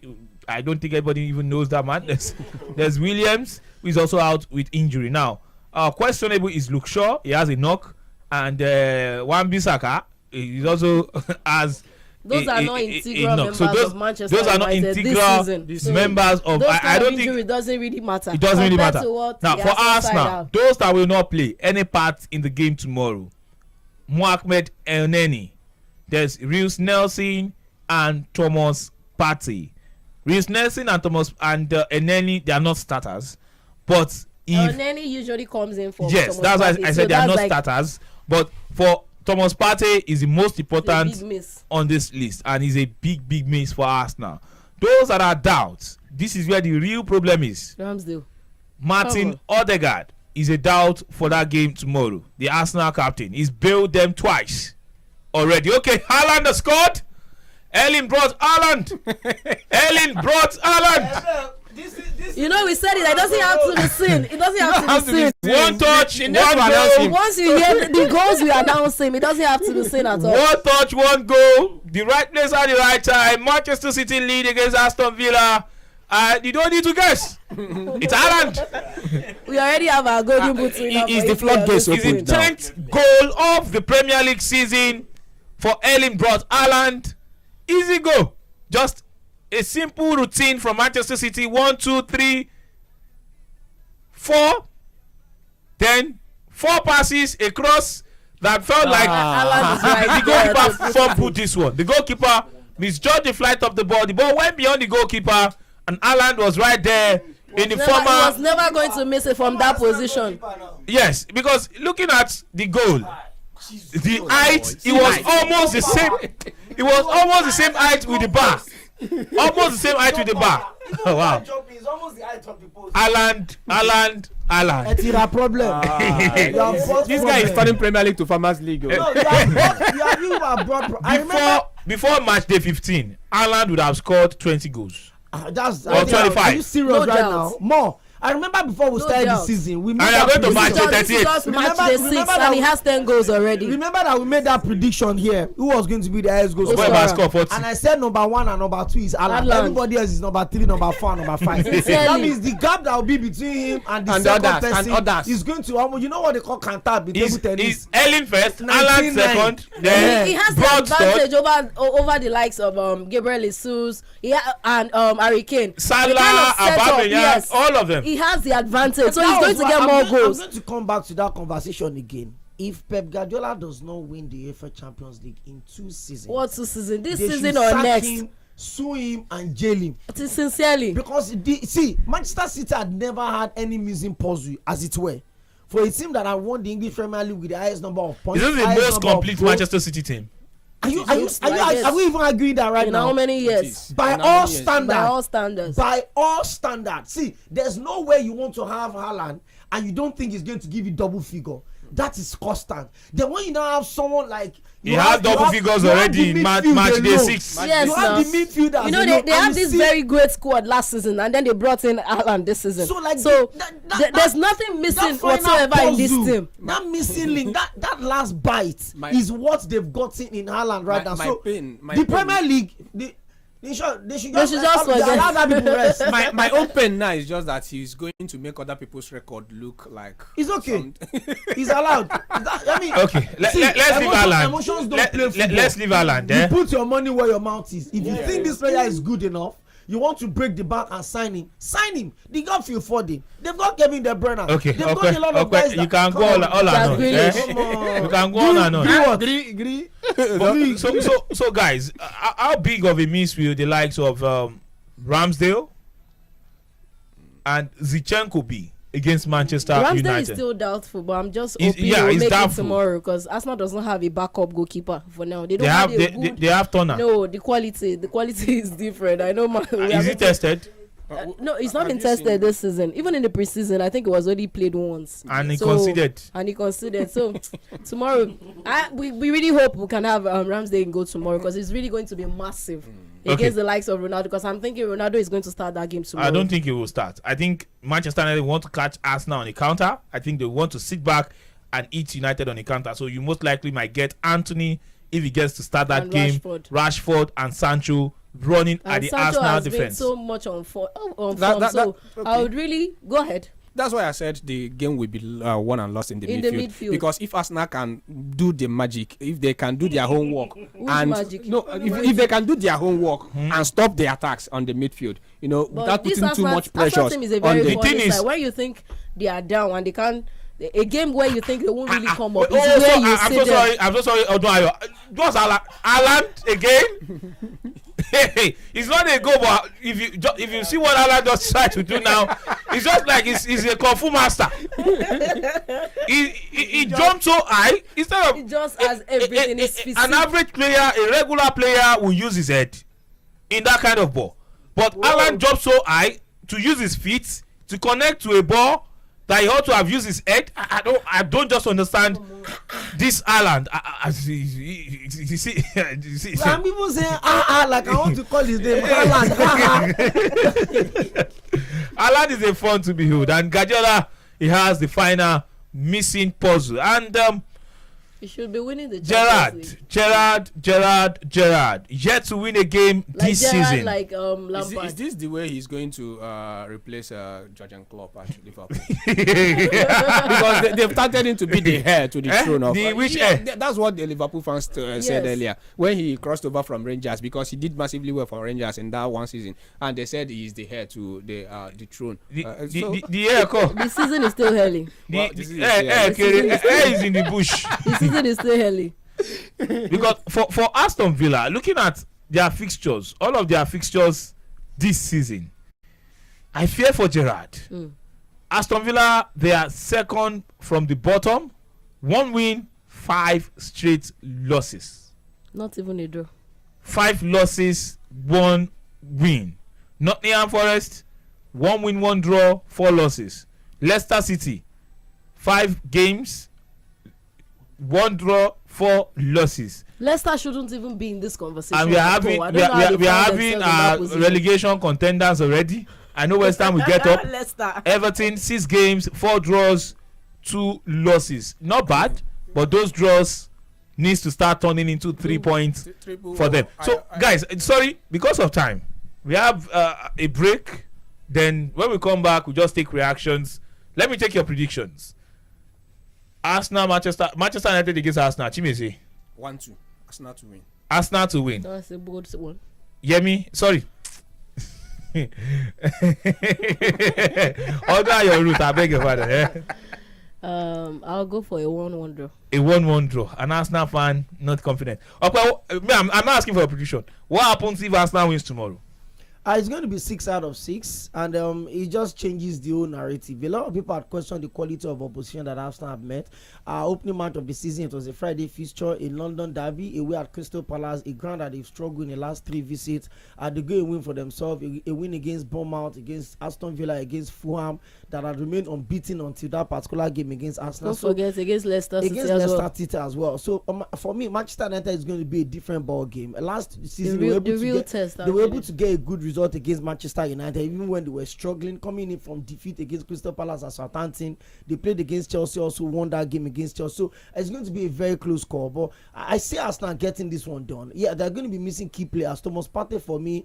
I tweeted after that game against Bournemouth or so. I said one of the biggest wins for Arsenal this season will be to keep Thomas Partey fit. And just before I said finish that tweet, he was already out injured. Now they're going to be missing a lot of key players. Sichenko for me has been one of their best players this season. They might have to bring him into the defensive midfield position tomorrow. So it just gives them that option. So it's a win for Arsenal in this one. I think they'll get the job done at Old Trafford. Man, you had lost at home this season, so it's not like they've not lost at Old Trafford this season. And I think the last 10 fixtures against Manchester United at Old Trafford, I think United they've only won one. Only just one win in the last 10 matches. So Arsenal have an edge tomorrow against them. I'm just a bit skeptical about the whole thing because of the injuries. The injuries to the key members of the team. Odegaard, I would really love him to start. And the Ramsdale. He's been one of Arsenal's best players so far this season. And being the captain of the side, he brings a lot of consistency into that team on and off the pitch.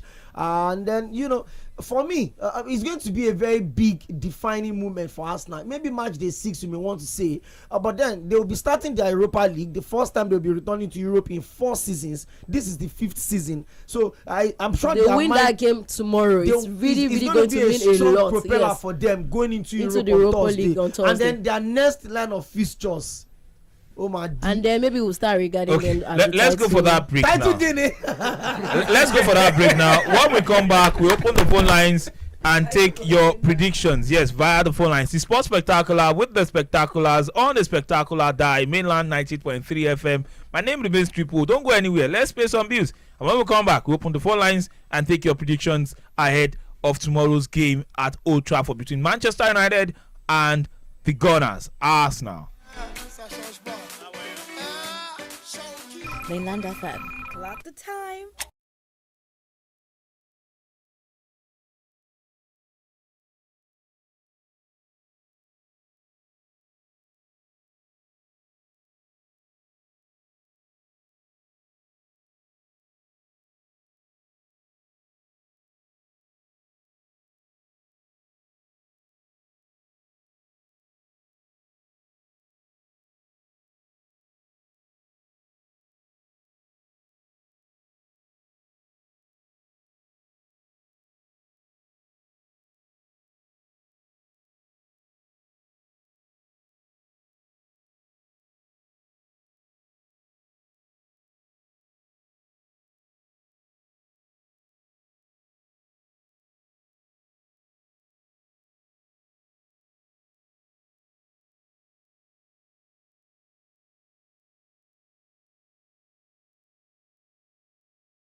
Feel the magic in the air as we come down to the final 10 minutes on the show. Yes, 0913 600 0410 is the number to call. It's Sports Spectacular with the Spectaculars on mainland 98.3 FM. My name is Triple O. I've got Okpeyemi, I've got Chimeze Odunayo, also the Tiki Taka Master. Big thanks to him. He's the reason why we are streaming.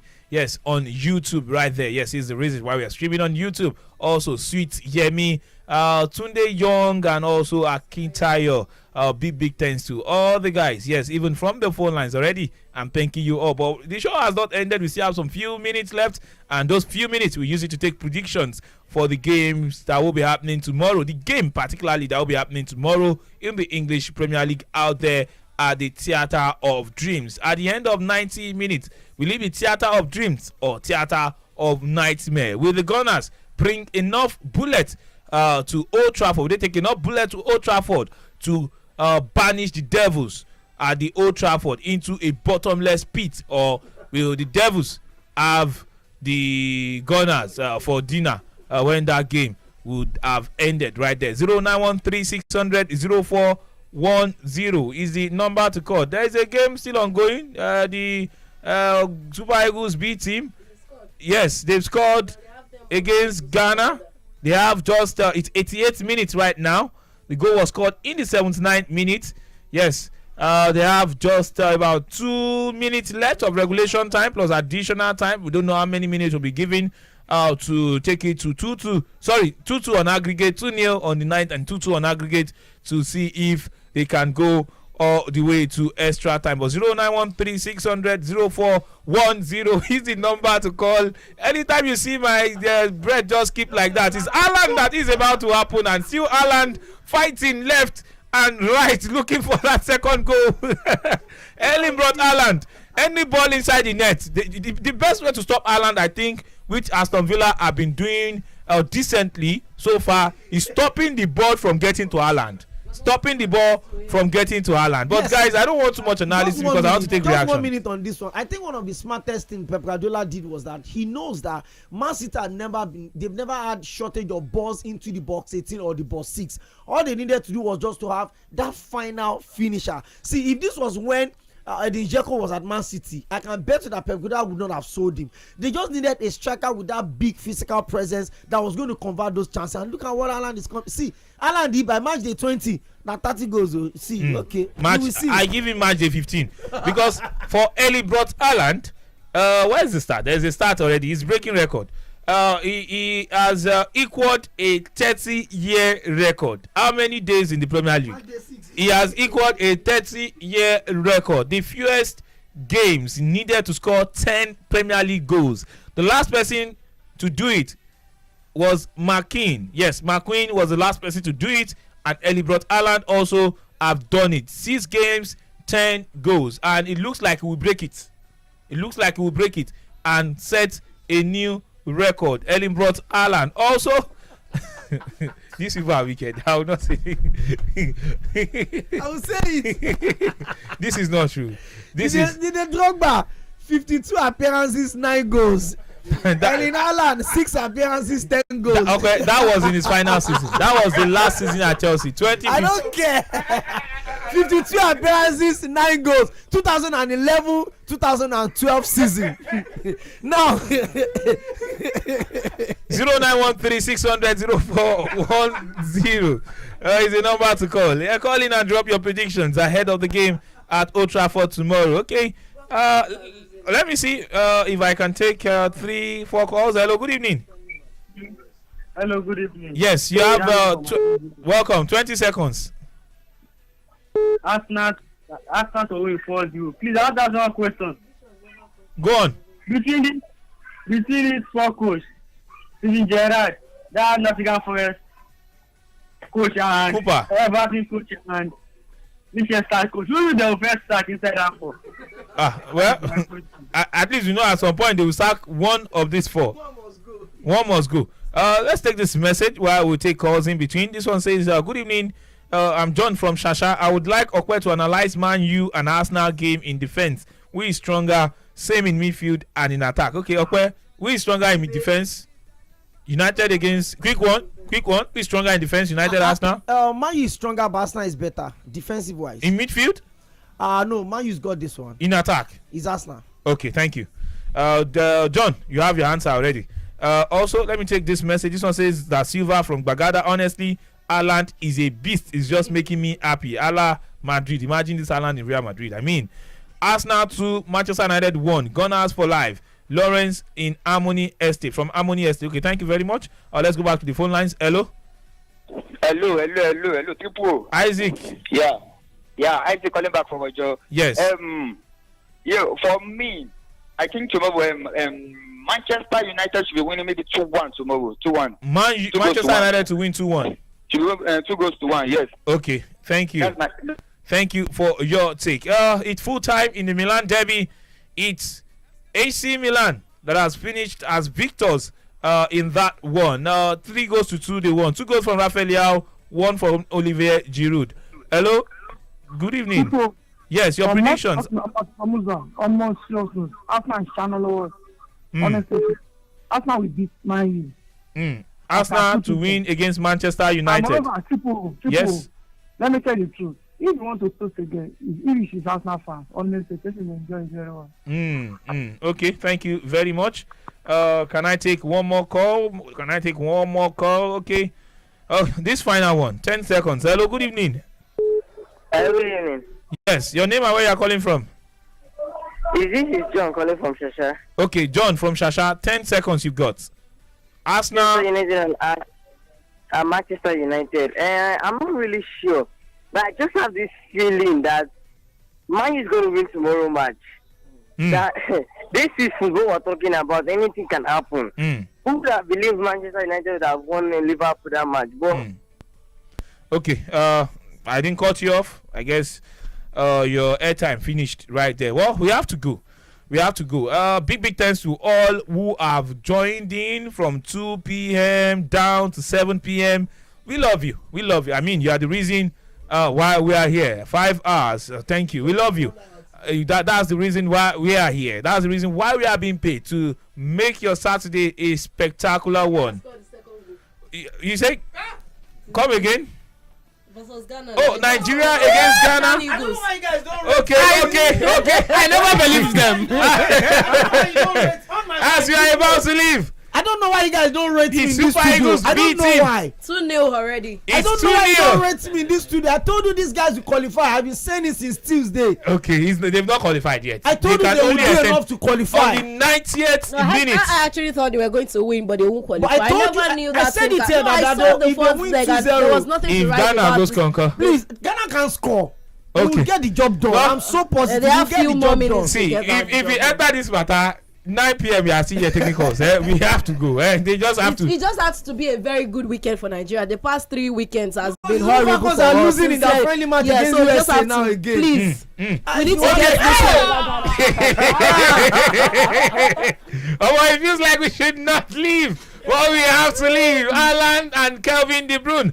Yes, combining so well right there, was giving Manchester City the second goal. But the sweetest one in this one is that the Super Eagles beat him out there in Abuja. They've scored the second goal, and it's 2-2 on aggregate against the Black Galaxies of Ghana. We hope that eventually they will finish victors in this one. And that is why, yes, because we love them, we are leaving them with sweet love from Whiskey. Have a wonderful rest of the night. My name is Olatunji Olajide Olani, otherwise known as Triple O. And yes, you will come back bright and early to Monday morning, 6:30 a.m. for Sport Update and 6 p.m. for Sport Cruise. Stay tuned to Mainland 98.3 FM. Have a wonderful rest of the night.